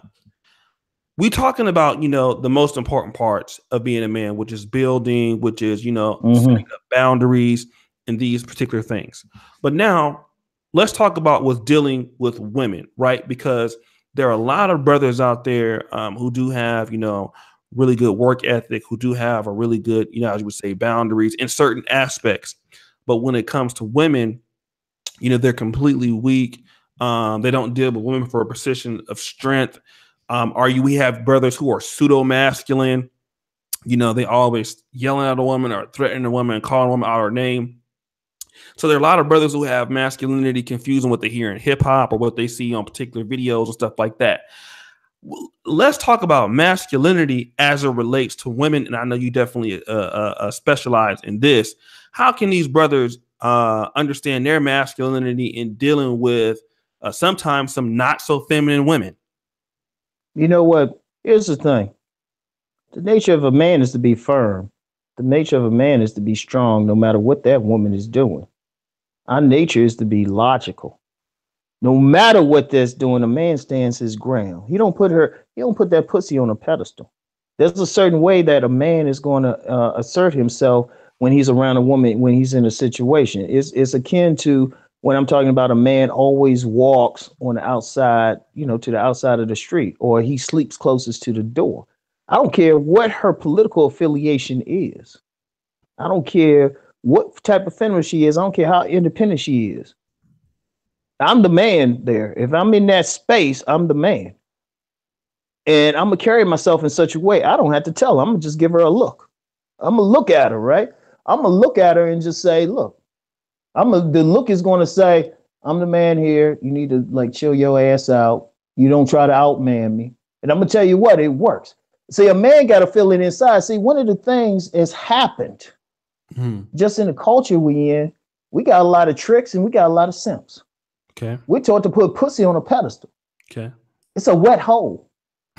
It's a wet hole for entertainment. It's a smelly gash in some places. It really is. Y'all putting that shit in. There's more women than men, so And I know some people try to be smart. Well, it's equal. Shut the fuck up. Look, it's more women than men out there, right? Mm-hmm. It's more women. You putting that pussy on a pedestal, and it's like, okay, yeah, it gives you some great pleasure. Oh yeah, I love that pleasure. But you can get it from that other woman too. Too many men compromise their integrity to get a piece of that smelly gash. Mm-hmm. And that's where they lose their manhood. Okay. Or they compromise the integrity because they think, oh yeah, I need money to get a woman. That's why you got some brothers in Hollywood putting on dresses and doing some other nasty shit. I could call some names out too. Mm-hmm. Seriously. A man, he has to have integrity. He has to stand on who he is. Okay. He can't be based on his degree. He can't be based on his material goods. He has to be able to stand there, nothing on him. Mm-hmm. And it's like, I'm a man. Okay. And part of that thing to be a man is having a code of honor, having some integrity. Mm-hmm. When I say integrity, just like you value your code to the point where you be willing to kill for it, to the point where you be willing to lose a job for it, to the point where you were willing to lose a relationship and access to that woman's smelly gash for your integrity. That's what it means to be a man. When you just stand up, you stand up straight. This is who I am. This is my code. Nobody can take that from you. Somebody can take your job from you. Mm-hmm. You know, somebody can even like take your freedom. You know, they can put a gun to your head and take your freedom. But a man is going to be like, you know what? This is who I am. I don't give a shit what you do. Put a bullet in me. I don't give a fuck. I'm going to be a man. Mm-hmm. But too often men compromise it. They compromise. They see all these men who do all this stuff and they get with a woman. Mm-hmm. They putting that shit on a pedestal. You saying that woman is more important than you. Even to the point you're going to lie to get that smelly gash. It was like, you ain't more important than me. Think about it. A woman can live 18 years off that man's seed. So how is she more important than him? And I know somebody might say, you being saying, no, let's just be real with it. You know, he expected to take care of her even with feminism. Mm-hmm. He can give her a baby. In fact, look, the thing is, we're expected to build all this. We're expected to protect. Mm-hmm. One of the first things a man has to do, he has to have that integrity. He also has to value who he is. Okay. And see, that's where men get in trouble they don't value who they are. They put that woman's value, some random woman, just because she look good on Instagram or something, over who he is as a man. Okay. That's some bullshit. That has to stop, no matter what. Hey, if my dick got to be dry for 6 months, I will do that rather than compromise my integrity just to get an hour of pleasure. And probably from somebody who ain't even that good in bed anyway. Well, let me ask you this, Ron, because a lot of brothers, right, and a lot of men are motivated to do things. And I definitely agree with you, but I gotta, try to play the devil's advocate. A lot of black men who do become successful, mm-hmm. I think a lot of these brothers got a chip on their shoulder, right? Mm-hmm. They got turned down a lot when they was younger, mm-hmm. and you know what I mean? One of the reasons that they're doing what they're doing is not because they want to have wealth and they want to pass it down to their kids. It's because they want to get pussy. A lot of niggas buy cars because they want to get pussy. A lot of, mm-hmm. All of those things. So for a brother who's thinking like that, to him, this is why he's probably doing it. Do you understand? Like, do you feel like we have a lot of... Go ahead. That's exactly the problem. That's what motivates men, not just black men around the world. That's what Napoleon Hill in his book Think and Grow Rich said, men are pussy motivated. I understand that, but here's the problem. We've crossed the line. I understand. You know me. I love a fat butt woman. You know me. Yeah. Shoot, while we doing this podcast, I've had a couple women text me during this thing. I'm like, almost be like, up, over. But here's the thing, here's the thing. A man, ultimately, yes, you want the sex, but it can't be over who you are as a man. You can't violate your integrity and your values just because you want that pussy. And really, you shouldn't even... A man, if he wants to be successful, he shouldn't be doing it just to get pussy. That's where a lot of men get... That's where men get frustrated, because they do all that and they still don't get the pussy. Mm-hmm. You know what? I want to make money because I like freedom. That's the most important thing to me. Right. I can sit here and have this very important conversation with you because I don't have to worry about a job. Mm-hmm. If I'm looking at, and I probably get a new car maybe in August or something. Oh, just as an aside, best time to get cars is like August through December at the end of the month, right? Okay. Anyway, because salesmen, they try and make their quotas. But if I get a car, hey man, I got to give some game there. Right. I'm getting the car not to impress a woman. I'm getting the car because I like to drive. I like to be comfortable driving. Right. Some level as a man, you gotta be saying, look, I'm doing this for me. And if I get a fine woman out of it, hey, all the more. Right. See, we can't do this. See, that's really where a lot of men get frustrated. They say, well, I'm gonna get in this business to get some pussy. And then when they don't get the pussy, that's when they get mad and pissed. I was like, no, you should get in that business because that business is your life mission. Right. And I've met some women. You know how many women I've met? I said, you know what? I just want to be a writer and stuff. And they trying to clown and all that. I say, look, I don't really care what you say. I'm the one doing it. I got to enjoy my life. I got to look myself in the mirror. Right. You know, because trust me, I could be doing something else if I was doing it for the women. Mm-hmm. But the thing is, I was like, no, because I'm gonna tell you what, every man's looking for that relationship with a woman. A man's first relationship, and really a woman's first relationship, need to be with themselves. A Mm-hmm. man needs to look himself in the mirror and say, you know what, I'm good with this. Because the woman gonna come and go. If you keep yourself in shape, if you halfway got something going on, women gonna come and go. But you gotta live with yourself. You gotta look yourself in the mirror. You gotta be proud of what you're doing, and you gotta do that for yourself because that's the constant. Is you. Mm-hmm. So for the guys out there who think they're doing this for women, no, because the women ain't gonna ever appreciate it. Because you constantly trying, you got all this money, you got all this intelligence, and you trying to please a woman who probably don't got half the intelligence you got, half of what's going on with you. If you trying to impress her, something's wrong there. She can live 18 years off your seed. Are you living off of her? No. The courts can take your money, not hers. Mm-hmm. They ain't even gonna look at her money. So I'm like, who's the value? Who's the valuable person here? And see, a man got to stand up for that. A man got to say, look, this is me.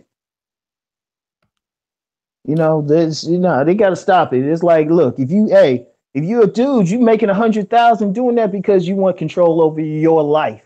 Mm-hmm. Don't do it for a woman. Women gonna come. They trust me. They come and go. Women, really, I'm gonna tell you what. And that's part of the thing I do with, my coaching. What I try to say, women are really easy once you get the perspective. Pussy come in and out. You don't even need money or anything to get it. All you need to do is recognize a woman trying to fuck you. Mm-hmm. So to me, why do anything extra? Now, if you got all that extra anyway, cool. But that's because, hey, look, I like being able to pay my bills. I like having a choice of where I'm going to live. I like being able to drive the car I want to drive. I like the freedom to know I don't have to call another man or woman boss. Mm-hmm. That's why I do it, not to impress any women. If I wanted to impress women, I got my little small, modest place here. Shoot, I can get a condo. Right. Easily. I can afford a condo. I'll go get one right now. But I'm like, nah, you know what? I don't need that much space right now. Right. You know, I ain't going to do it just to impress some woman who might be like, oh, well, if you live someplace different. I'm like, shit. Well, go find somebody to live there. I don't want to fuck with you. Go your ass home. I'm gonna go fuck with your friend. She cuter anyway.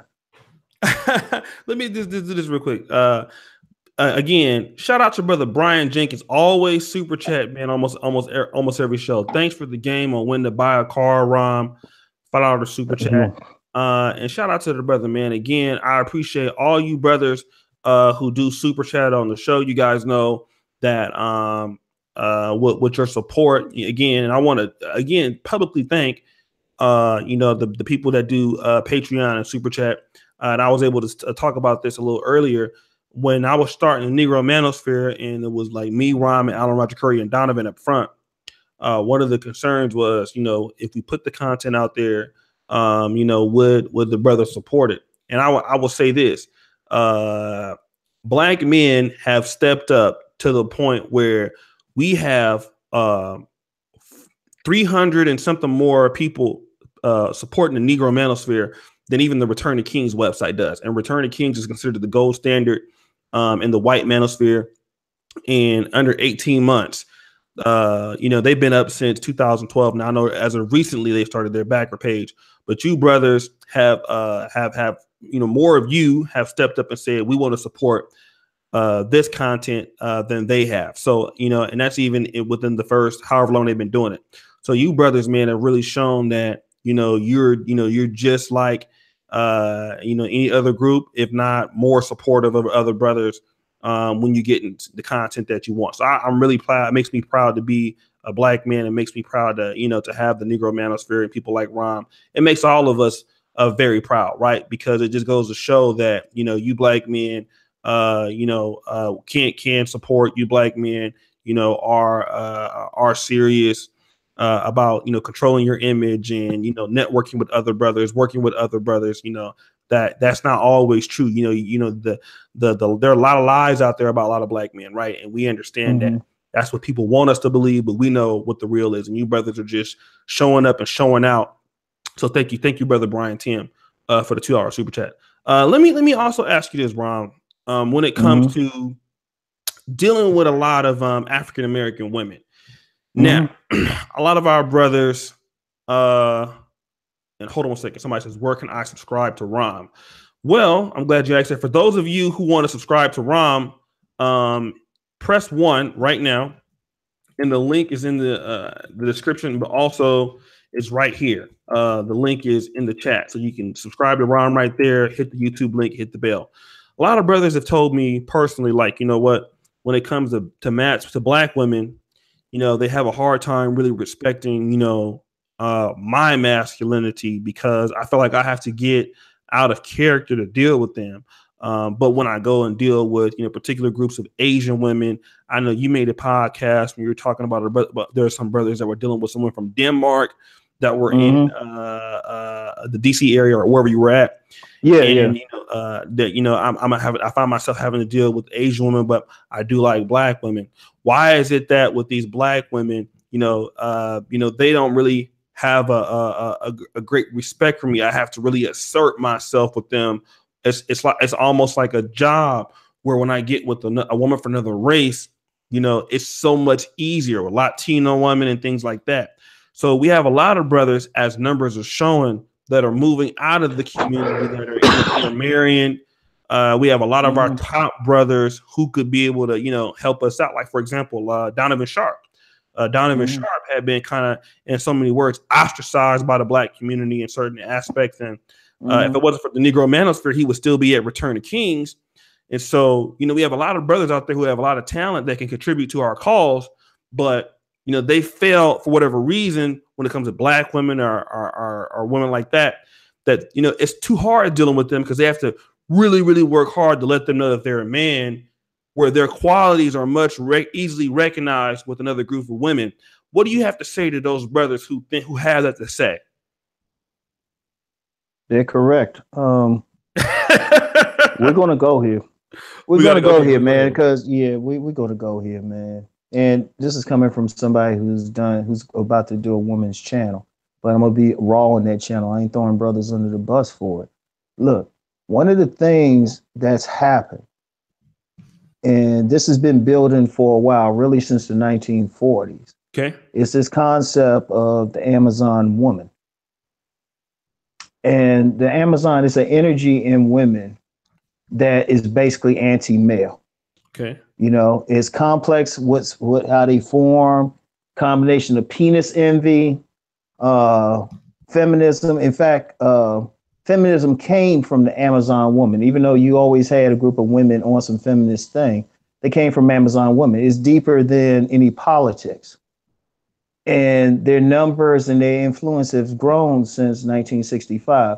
If you really take an honest look at a black male-female relationships, starting around 1965, 1966, it's been a constant demonization of the black man.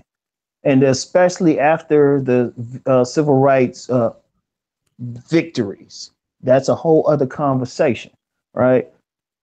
You had like that woman like Michelle Wallace who wrote that Rainbow. I can't think of the title now, but she wrote that book that really influenced a lot of black women to embrace some of the more toxic elements of feminism. It's basically, when you break it down, many black women are indoctrinated to hate black men. You know, and it's a combination. It's a combination of the Amazon woman who got a lot of masculine energy. You have a growing lesbian population because they're competing for the same women, and often those are hand in hand. You have the greater society, as one of my mentors would call the new KKK, a couple mentors called the new KK, which is the publishing industry. Like any black woman who would write a book defaming black men, that shit would get published. It was constant boom, boom, boom. And it's not that black men aren't being men out here or weren't being men. It's just that even if he was a man, especially if he was a man, he was attacked. And he was attacked by different forces. And a lot of brothers just after a while just say, you know what, let me just deal with this other woman over here who's going to be chill with me. But it's been a constant assault, constant. And that's the origin of it. A lot of these women, especially See, and this is a big thing. And there's some black women, to their credit, who fighting against it because they promoting femininity. They promote a different way. They fighting. We don't hear about them, but you almost have to look for them. There's a whole lot of them fighting. But then you have a lot of women, like I said, starting really in the 60s, but then picked up steam in the 70s. You know, that movie, The Color Purple. Okay. Oh man, I remember that. That's when I started noticing some stuff. That's when I started noticing the promotion of Oprah Winfrey. You know, everybody talking about how great she was, but what did she do? The whole man thing, waiting to exhale, that whole phenomenon, right? Now, in that book, Waiting to Exhale, about these 4 women looking for Mr. Right, very few people looked at it and say, you know, these were some trifling ass women. You know, it's like, what's wrong with the black man? What's wrong? That's the constant thing. Even now on YouTube, if you're a black male, you want a large female following, all you had to do is throw brothers under the bus. During the 90s, there was a lot of that during the 90s. Like, brothers ain't doing this or that. I'm going to call a name, Michael Baisden. Yeah, he cool now, but he got to prominence how and why men cheat. And even though he didn't use any racial thing in there, you know, he's talking about black men, you know? So you had that. And it's just constant. Even if a brother doing the right thing, somehow it's in a woman's mind that he's not doing the right thing. Now, see, you get women from other cultures, they not under all that baggage, and they can look at the man for what he is. In fact, with other cultures, a man is either going to be 2 things, a trick or a man. They're going to look at him and see the man in him, and hopefully in most cases, sometimes they're going to see the trick. But they're going to see the man. They don't have anything holding it. They'll look at him like, well, hold up. He's working hard to provide. He's trying to protect. He's doing the right thing. That's a good man. Okay. See, understand what's happened in the black community. And, you know, of course, you got some of these same Amazon women, if they have a man under their care or, you know, a little boy raising them, shoot, they don't want another man. That's like 2 lions in the same room or in the same, you know, den or whatever you call it, right? They're going to try to kill any masculine traits he got. So here's the thing. You get this constant, and the brother might be okay, but he's told he's not. He's told he need to be more sensitive. He's told he need to come back in the community, even though the community doesn't validate it. He's told all this stuff. And it's constant. If you really look at, because if you look at many, because I got a video coming out, I think it's coming out, it's coming out tomorrow. It's coming out tomorrow. It's called The Problems with Some Conscious Sisters. It's coming out tomorrow or Friday on my channel, where I talk about some conscious sisters that didn't show any love for brothers. And then another one, and this is somebody I follow on Instagram, right? She was talking about, these pro-black brothers. She wants a pro-black brother that need to have money and stuff. And I'm like, how are you going to get money without being like corporate? You know, it's to the point that assault was to the point where women damn near want Superman. He got to be a super brother. I mean, you've had matchmakers say this. They say he got to be 6'4". You know, he has to be 6'4". He got to be handsome. Got to have that like big dick swinging. Got to have some money, educated.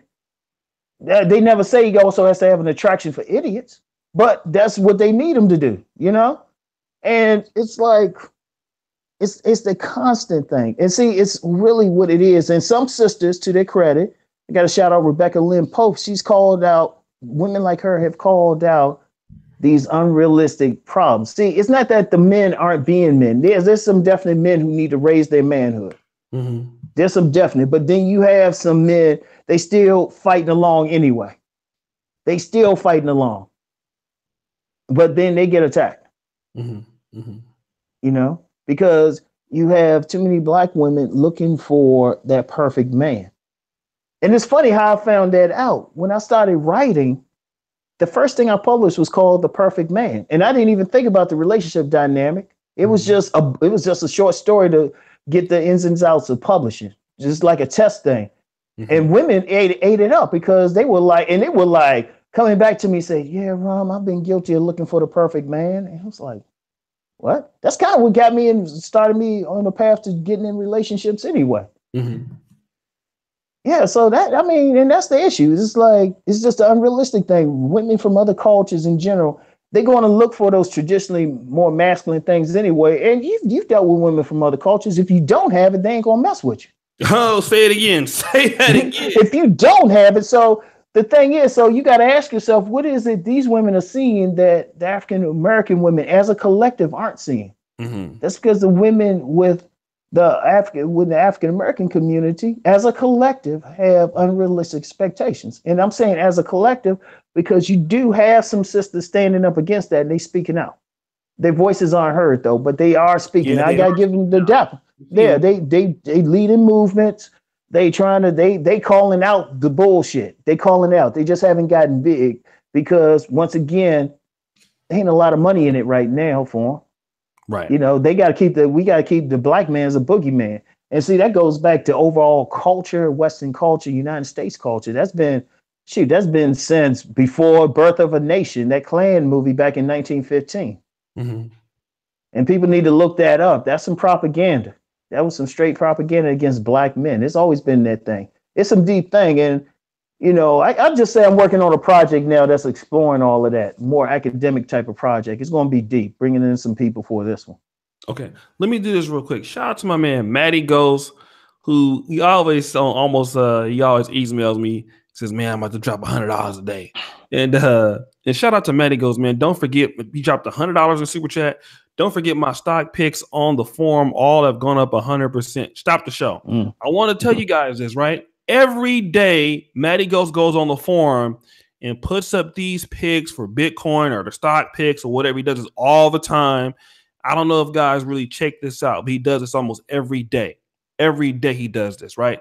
And you know, I sold at the top. My new pick is EQLB. I'm semi-cash holding a few stocks.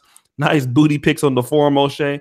And see, thank you again, brother, for the $100 super chat. And this is what I'm trying to tell you, right? As me and Ron were here talking about building. We trying to get you brothers onto the forum, right? And we do this so you can connect with other brothers that have this particular kind of insight, or you guys can at least talk. So let me take the time real quick before we get back to Rom's channel. Brothers, sign up for the forum. And I'm going to start calling out some name. Carlos Way. I heard you talking about something a little bit earlier. Are you on the forum? Maybe IOU. Are you on the forum? OL?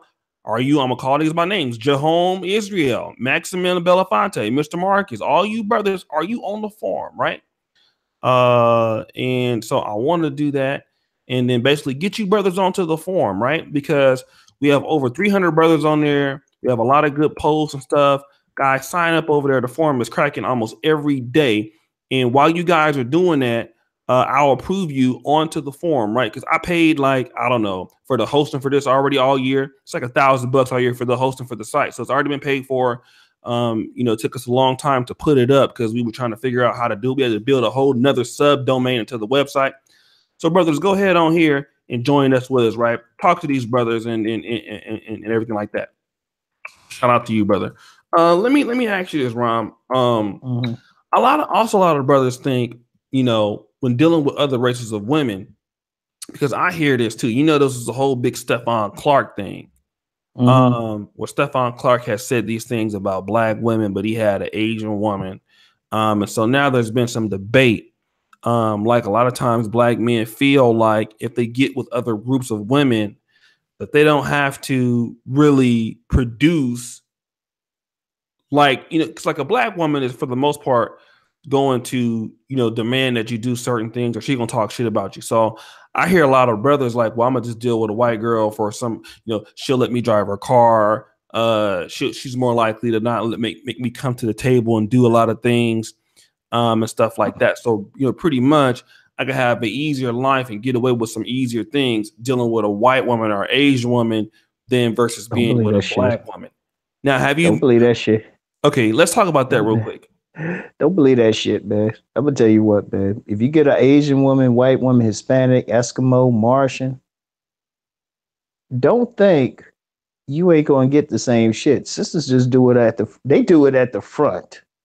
Okay. Other groups of women, they just wait a bit. They don't show it to you right away. A woman is a woman at the end of the day. So if you meet a woman and she's of another race and y'all click and she got your back, fine, but don't go in thinking, oh, she's gonna let you get away with shit. Trust me, she won't. Trust me. They just going to be quiet about it. Like a sister going to say something. One thing I give the sisters, they going to tell you straight up. Yeah. Yeah, but if you're a trifling man, first of all, I'm gonna tell you what. If you trifling, you're actually better off with an African American woman. If you trifling. Why do you say that? They will put up with it more. That's true. As they will put up with it more. If you're a trifling dude, if you truly trifling, don't want to do shit, you get some sisters, they might have a little bit of money, something like that. They lonely, they might not be the finest ones, but they'll put up with it quicker than women of other races. I've dealt with women of other races, black women from other cultures. Mm-hmm. Your shit need to be on point. If you deal with a Nigerian, like say you go over and deal with a Nigerian woman, right? And Nigerian brothers complaining because they already know. Right. Man, your shit better be on point. You better not be talking about, oh, I'm just going to chill. They're going to be like, how much money you got? You working? You educated? Right. Seriously. You deal with women around the world, they kind of more bottom line. They are not going to carry your ass. Yeah. Maybe some American white women do if they like not that attractive and they really want that black dick, right? Okay. If they really want that black dick, they might. That's the only place. But you go to other countries, they are very bottom line. That's why women from other countries can marry somebody and they don't have that, quote unquote, in love with them thing. Right. They like, nah, right. You gotta. They don't trip over that. They more bottom line. It's like, hey, you gonna keep the bills paid? You gonna protect me? Shoot, you gonna bring your ass home at night on a consistent basis? Because sometimes they'll let you go. Sometimes some cultures they don't mind you messing with somebody else as long as you keep everything what you're supposed to do at home. So if you're a brother and you got your shit together, oh yeah, you can expand globally and shit. But if you're a trifling brother ain't doing something, don't think you won't get a woman from they will not put up with it. Trust me on this. Right. I've talked to a lot of them. They just hardcore bottom line. Like I said, sometimes they ain't gonna get into that whole Disney love thing and romance thing, but they very bottom line. They be like, yo, you getting your education? Oh, you don't got that? Okay, you got your business going? And a lot of times once you pass that test, if you don't pass that test, they don't mess with you. And for some of them, let your money run out. Oh yeah. Let that money run out. Don't think, like I said, you can expand and you might meet somebody you click with, they trying to build with you. Ain't nothing wrong with that. But don't go thinking you automatically going to find a woman that's going to be easy. Oh yeah. Trust me. African American women, if they will put up with trifling shit way more than women from other cultures. That's true. They are very bottom line. If you don't believe me, you don't have to believe me. Go talk to the men from these other cultures. Yeah. Go talk to the men. They will tell you. You don't hear about like women from other cultures chasing a Pookie and a Ray Ray. How often you hear that? Even in their countries. Nah, you better have your shit together. If you don't, not to say they don't encounter that, but if you don't, they don't put up with it too long. No, they don't. Western culture, U.S. culture, only place people too caught up in that whole Disney love thing and fantasy thing. Other people, that's why women from like the Philippines or something, they can marry a dude just from some mail order thing. I've actually met some Filipino women, because it's business. Right. From the Ukraine, it's business. So your ass better have some shit together in order to conduct business. Yeah. But if you just some motherfucker, you want to lay up and you want to play video games or something like that, and think, oh, she gonna get a car for you to drive. Right. Nah. Yeah, nah. And don't think y'all like Jeremy Meeks. That's a totally different thing. Get you a billionaire or something. Right. Yeah, that don't work. That's the one thing. Like I said, it's cool if you got your shit together, but if you don't, nah, go find Big Booty Brenda and hope, the bad baby daddy or something got a very long prison sentence, so he won't be back in the picture for a long time. Oh, let me do this real quick. Shout out again to Anti-Gravity. Just joined up on the forum. Shout out to you, bro. You've been approved for the forum. We got 245 watching. How much time you got left, Ron? I just want to make sure. I got a little bit of time left, man. I'll let you know when I can give you 20 minutes, man. Because my kids coming over and stuff, man. Because, me and the co-parent, we real cool, man. My kid's like my oldest is a little player. He be trying to play off like he's quiet, but then all the women at his school seem to know him. So, I'm like, dude, I don't want any kids. Yeah, I'm too young to be a grandfather, man. I'm trying to, Do you think? So, So brothers, do me a favor, man. Get the like I said, this is Ron Wills. He writes for the Negro Manosphere. Let me just tell the story when I was first getting started on the Negro Manosphere. I had, and I don't mind sharing this. I had a month where I made like $7,000. This is when I was like controversial O'Shea back in 2016 when I was like getting like 2 million views in a month and shit. And I didn't. 700 or some of the videos are on private right now. So I had made $300 one month, $1,200 the next month, $6,600, and then like 7,000, and then like 10,000. I made like 26,000 at the end of the year. So I had my school loans, and that was all the money that I had. But I had like pay some other bills or something like that because I had like some taxes and shit. So I really didn't. After all that money I had, I didn't really have that much. But I needed to start the site, and I put that some of that money to last me for the whole entire year. I was taking a risk. One of the people and Ron told me, "Look, man, I'm gonna write for this amount of money for the site, right?"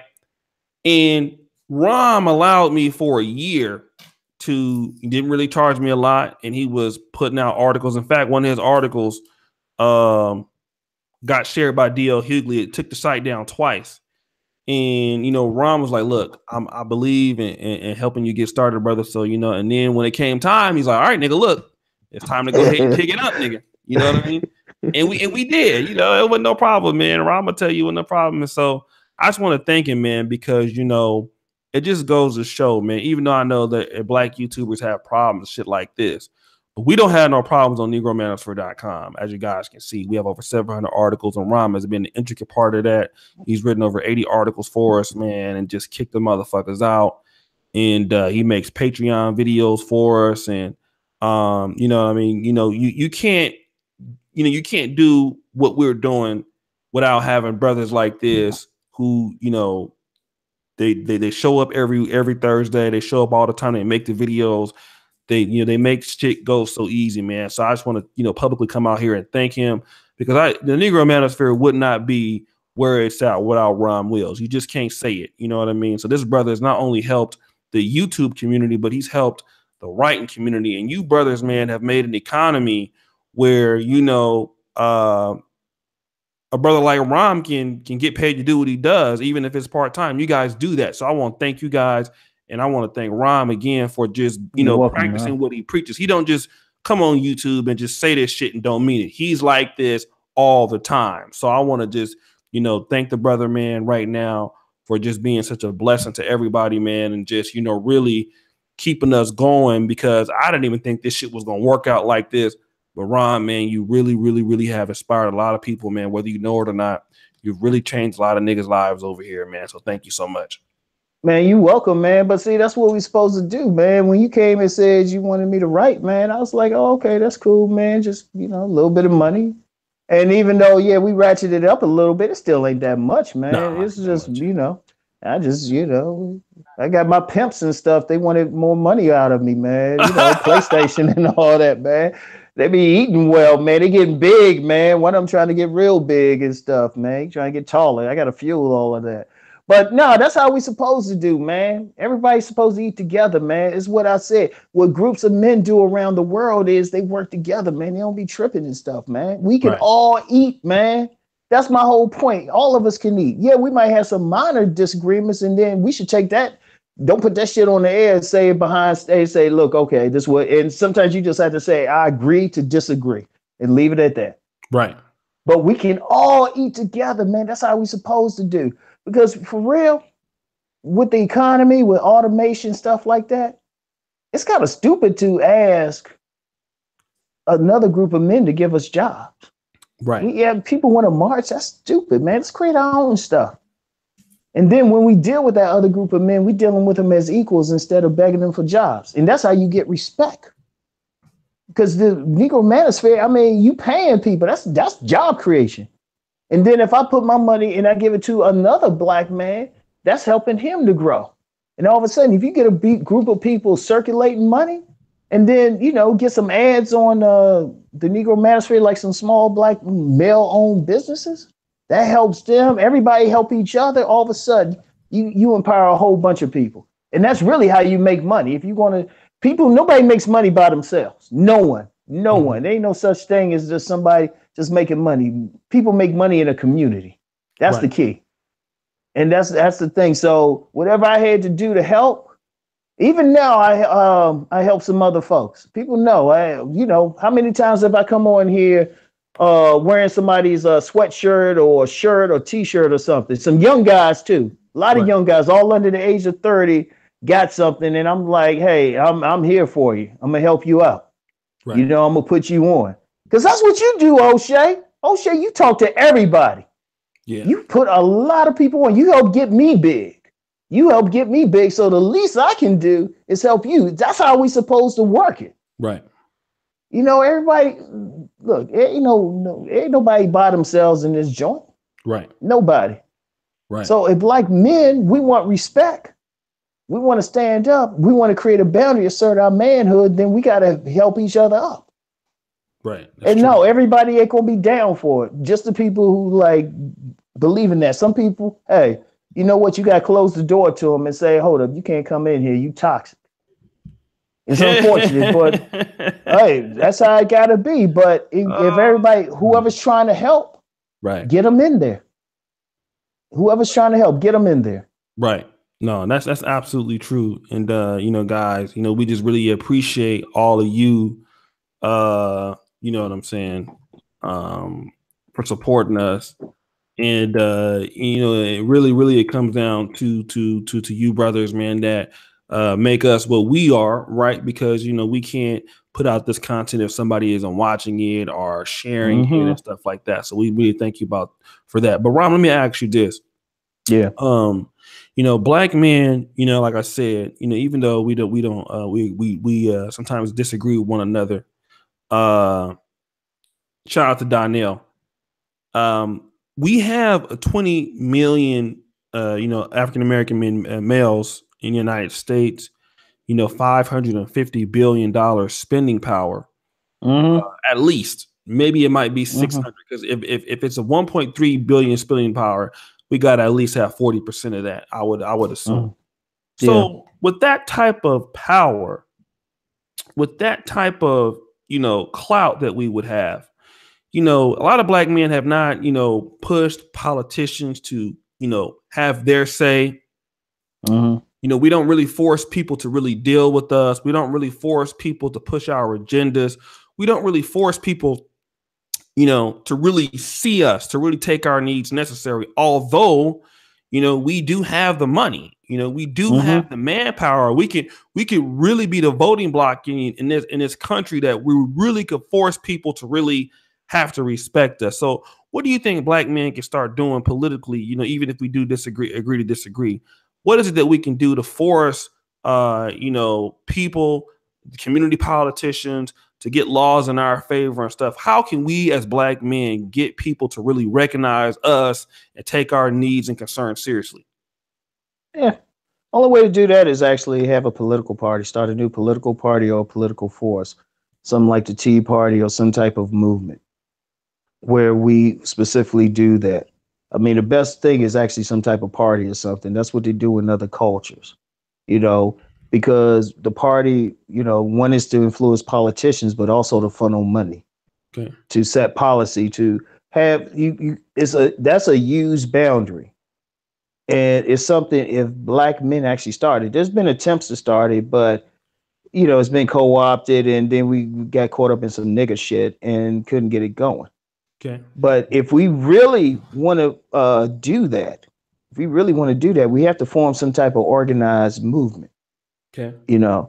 I mean, that's what the lesbians did with Black Lives Matter. And it has to be led by black men.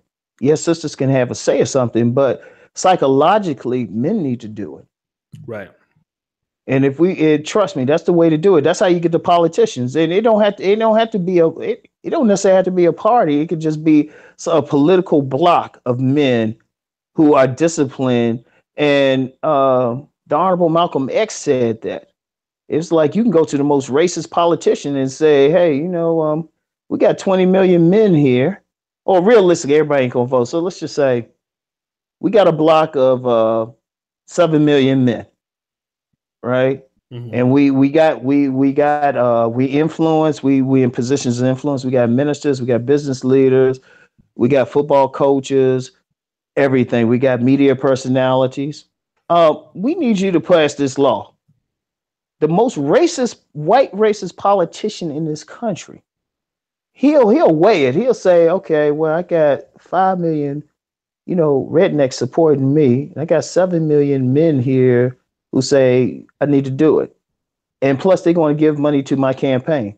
Guess which one he's going to pick? Because politicians are hoes. Seriously, all they are hit men and women for corporate interests who got money. And, with the, election laws now, that's what they do. That's what these corporations do. We can do the same thing. You go up to anybody and say, hey, you need funding? Oh, well, we kind of need some laws passed. That politician going to take it, regardless of their race. In fact, they shoot. You get a white politician who was a straight up Klansman. Got his little Confederate flag. You put enough money his way, he'll change up. You think he grew up in the hood or something? Because that's what they do. That's how you do it. You get an organized movement, you funnel that money and stuff. That's the only way. At some point, you see, that's been a big thing missing. Just some type of organization on that level. Now you got plenty of organizations, frats, civic organizations, whatever. But an organization on that level, I mean, that's what Malcolm X was trying to do with his organization. And it's tough because, of course, you get egos. You get people concerned, they want their agenda or they want to be the great leader. Mm-hmm. That's the biggest thing, because only way something like that could work, people got to put their egos to the side. Right. And then, you'll have like maybe a leadership type of council. You've had some black scholars and stuff, like Chancellor Williams promote stuff like that. And it sounds good, but then people get caught up in their bull. Mm-hmm. Mm-hmm. But if we're going to do that, it has to be a nice block. It has to have the support of some black women. It don't have to be all black women, but just some black women, and it has to be disciplined. That's the main thing. And it disciplined to the point it won't allow some little ego stuff to break it up. Right. And also, too, discipline to the point where the leadership of that organization don't get caught up in some dumb stuff like, hooking up with a stripper or something in a motel room. It's that serious. It's that serious. It's like, if you're a black male and you're a leader, and some people don't realize, I could probably actually write for a political strategy firm. All I do is make one text, right? But check it out.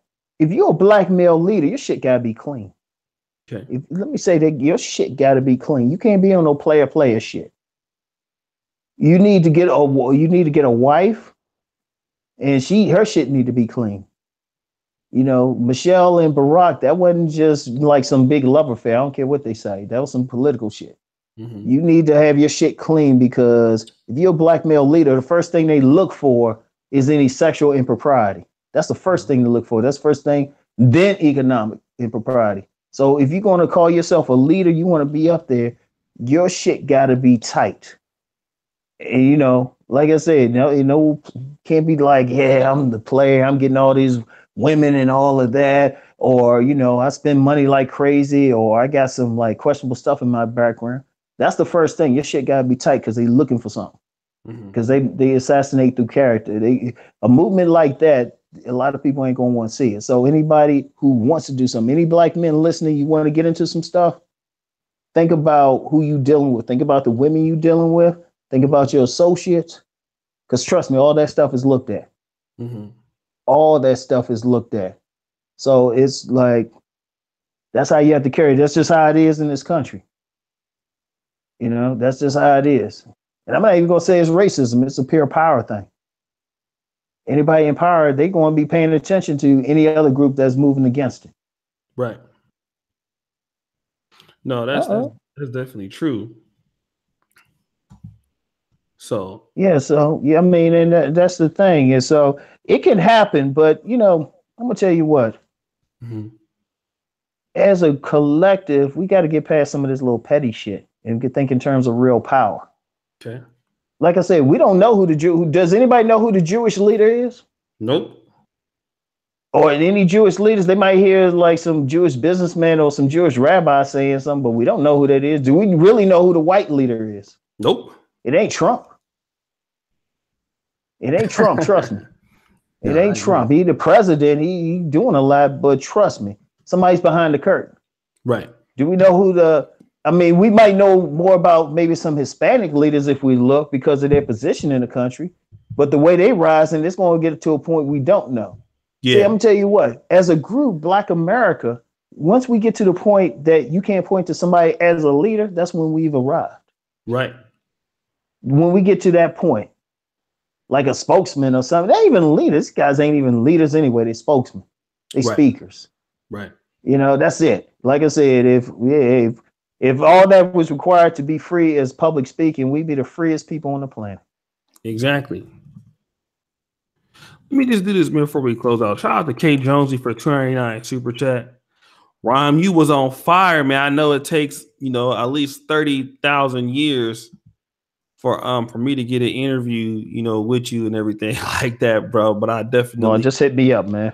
Appreciate you. You know what I mean? I sent you a little something on the PayPal. I don't know if you got it, but you know what I mean? I gotta send you something else for the Patreon videos. By the way, for those people who are subscribed to Rom on Patreon, Rom, tell them a little bit about your Patreon real quick.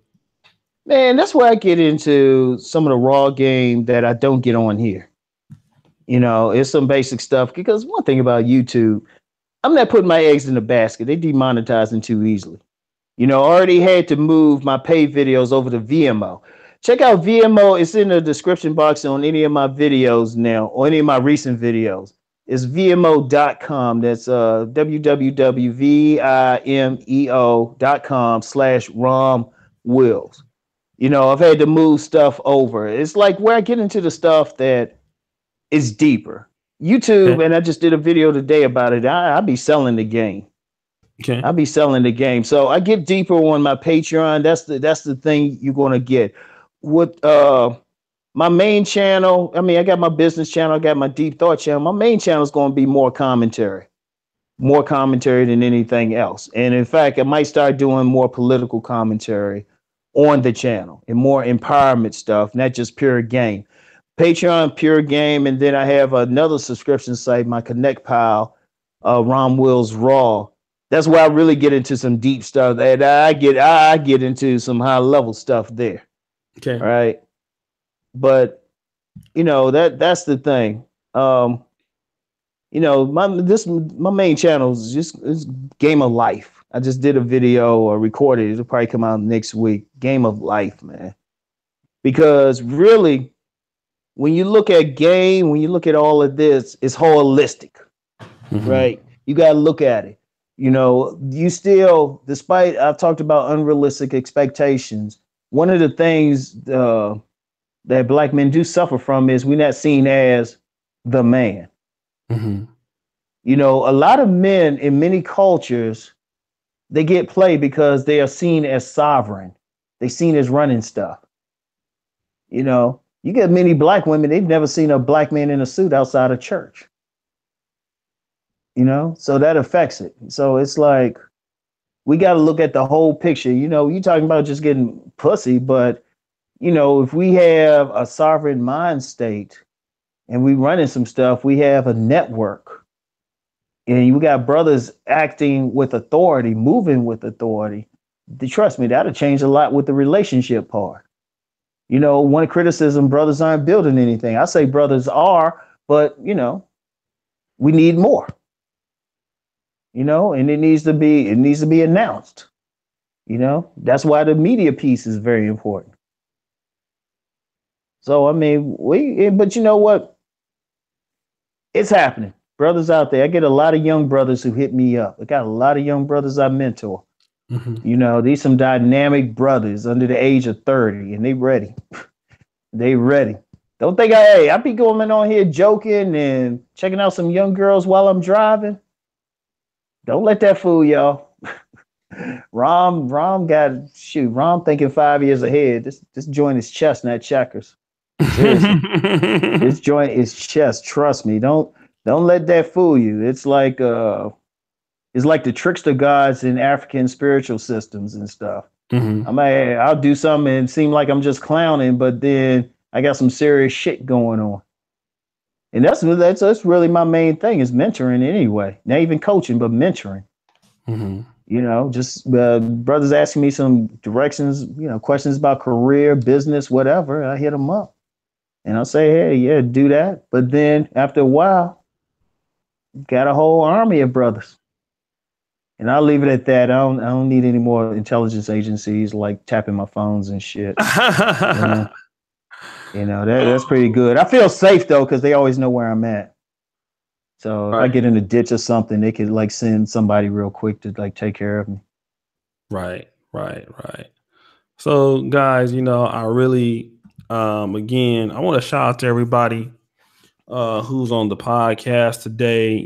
This is one of our, brothers. Yesterday, a few days ago, we had Hustlers Kung Fu. The brother that's a tough brother. You heard him before? Yeah, man. I follow him on Facebook. That brother ain't no joke, man. Yeah, I had him on here 2 days ago, right? Yeah, I saw that, man. Yeah. I stay busy, man. I say that's one of those ones I got to get back and watch, man. Right. So, and shout out to again Tommy Sotomayor. He was here, and he was, he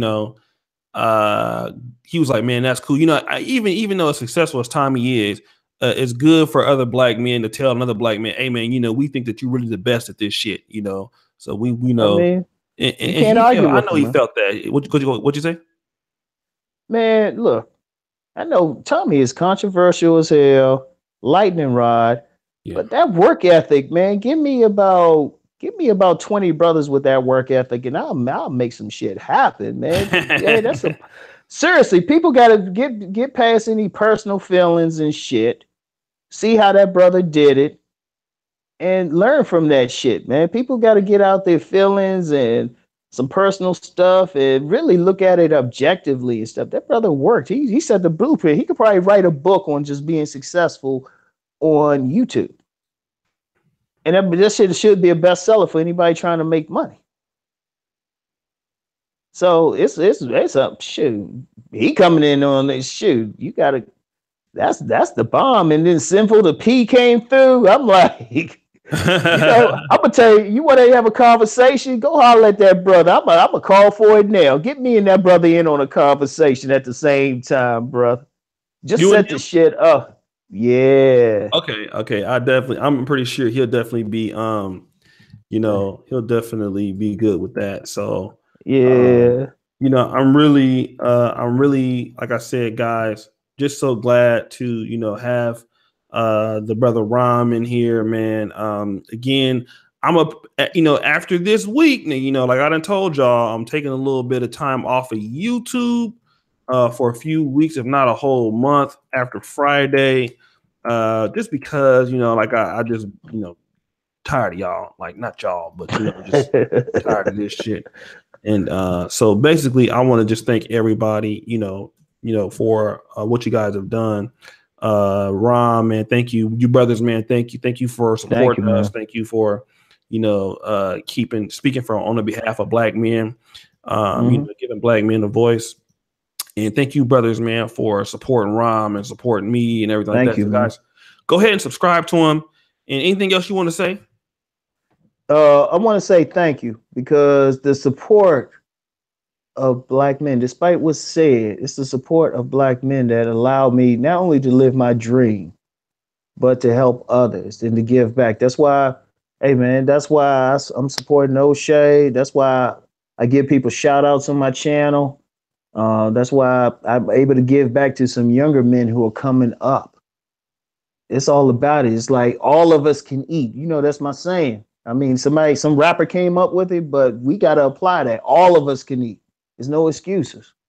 And that's how we do it. We support each other, and then we give back to y'all. That's how economies work, And it's not like I'm a YouTube star or anything. In many ways, I'm a servant. I'm speaking for people. A lot of people know. They hit me up with suggestions and all that. I just take it and go with it. Right. So thank you. Hey, thank you for the support. Thank you for allowing me to live my dream. And I'm gonna just end with this. We just gonna go forward. We're gonna bust that thing through. You Right. know, one day we're gonna have the Negro Manosphere Conference. You You know, there's know, gonna be some tricking going on, at least on my part. So we yeah, I gonna do know, it. man. It's gonna be a lot of tricking going on. Probably. Let's just be. We gotta be real with it. We working with it. I ain't gonna be tricking because I'm a cheap bastard. But I mean, we gotta work with it. But Right. you know what? We're building though, and for people who say, "Well, you're not building," hey, this is one example. Right. This is one, and there's a lot of powerful brothers on YouTube. There's a lot of powerful brothers who not on YouTube. You know what? They in the community. They building businesses. And you know what? There's some powerful brothers doing none of that, but they supporting others. And you know, the most powerful thing they doing is maybe just taking care of their family like a man's supposed. Right. You know, that's powerful too. You know, that father who raises the brothers who came on here and say, yeah, they're gonna create something for their sons. You know how powerful that is? You Powerful. might raise the next king, you might raise the next Malcolm, the next Garvey, whatever. You know, you raising a leader. If you raise a leader, if you got a man got three sons and he raised them to be leaders, hey, you know what? That was his purpose, and that's more powerful than maybe a man being a $1 million businessman because you Right. don't know where those boys could go. So everybody does their part. Nobody's more important than other. Everybody got to play their role, and that's the important thing for every brother. Every single brother is important, and he has to Right. know it. He just got to do his job, and that's it. Right. Right. And that's absolutely true. It's absolutely true, brothers. And so again, I just want to, thank you guys for basically supporting us. Rom, you guys go subscribe to Rom Wills if you haven't. This has been a great show, so it's gonna get a lot of Yes, views. And thanks again, Rom. And guys, thank you. see you niggas Thank you. later. I will not probably be coming back on tonight. And you might get one or two more videos from me before I go on my little hiatus. But shout out to y'all. Peace. Peace.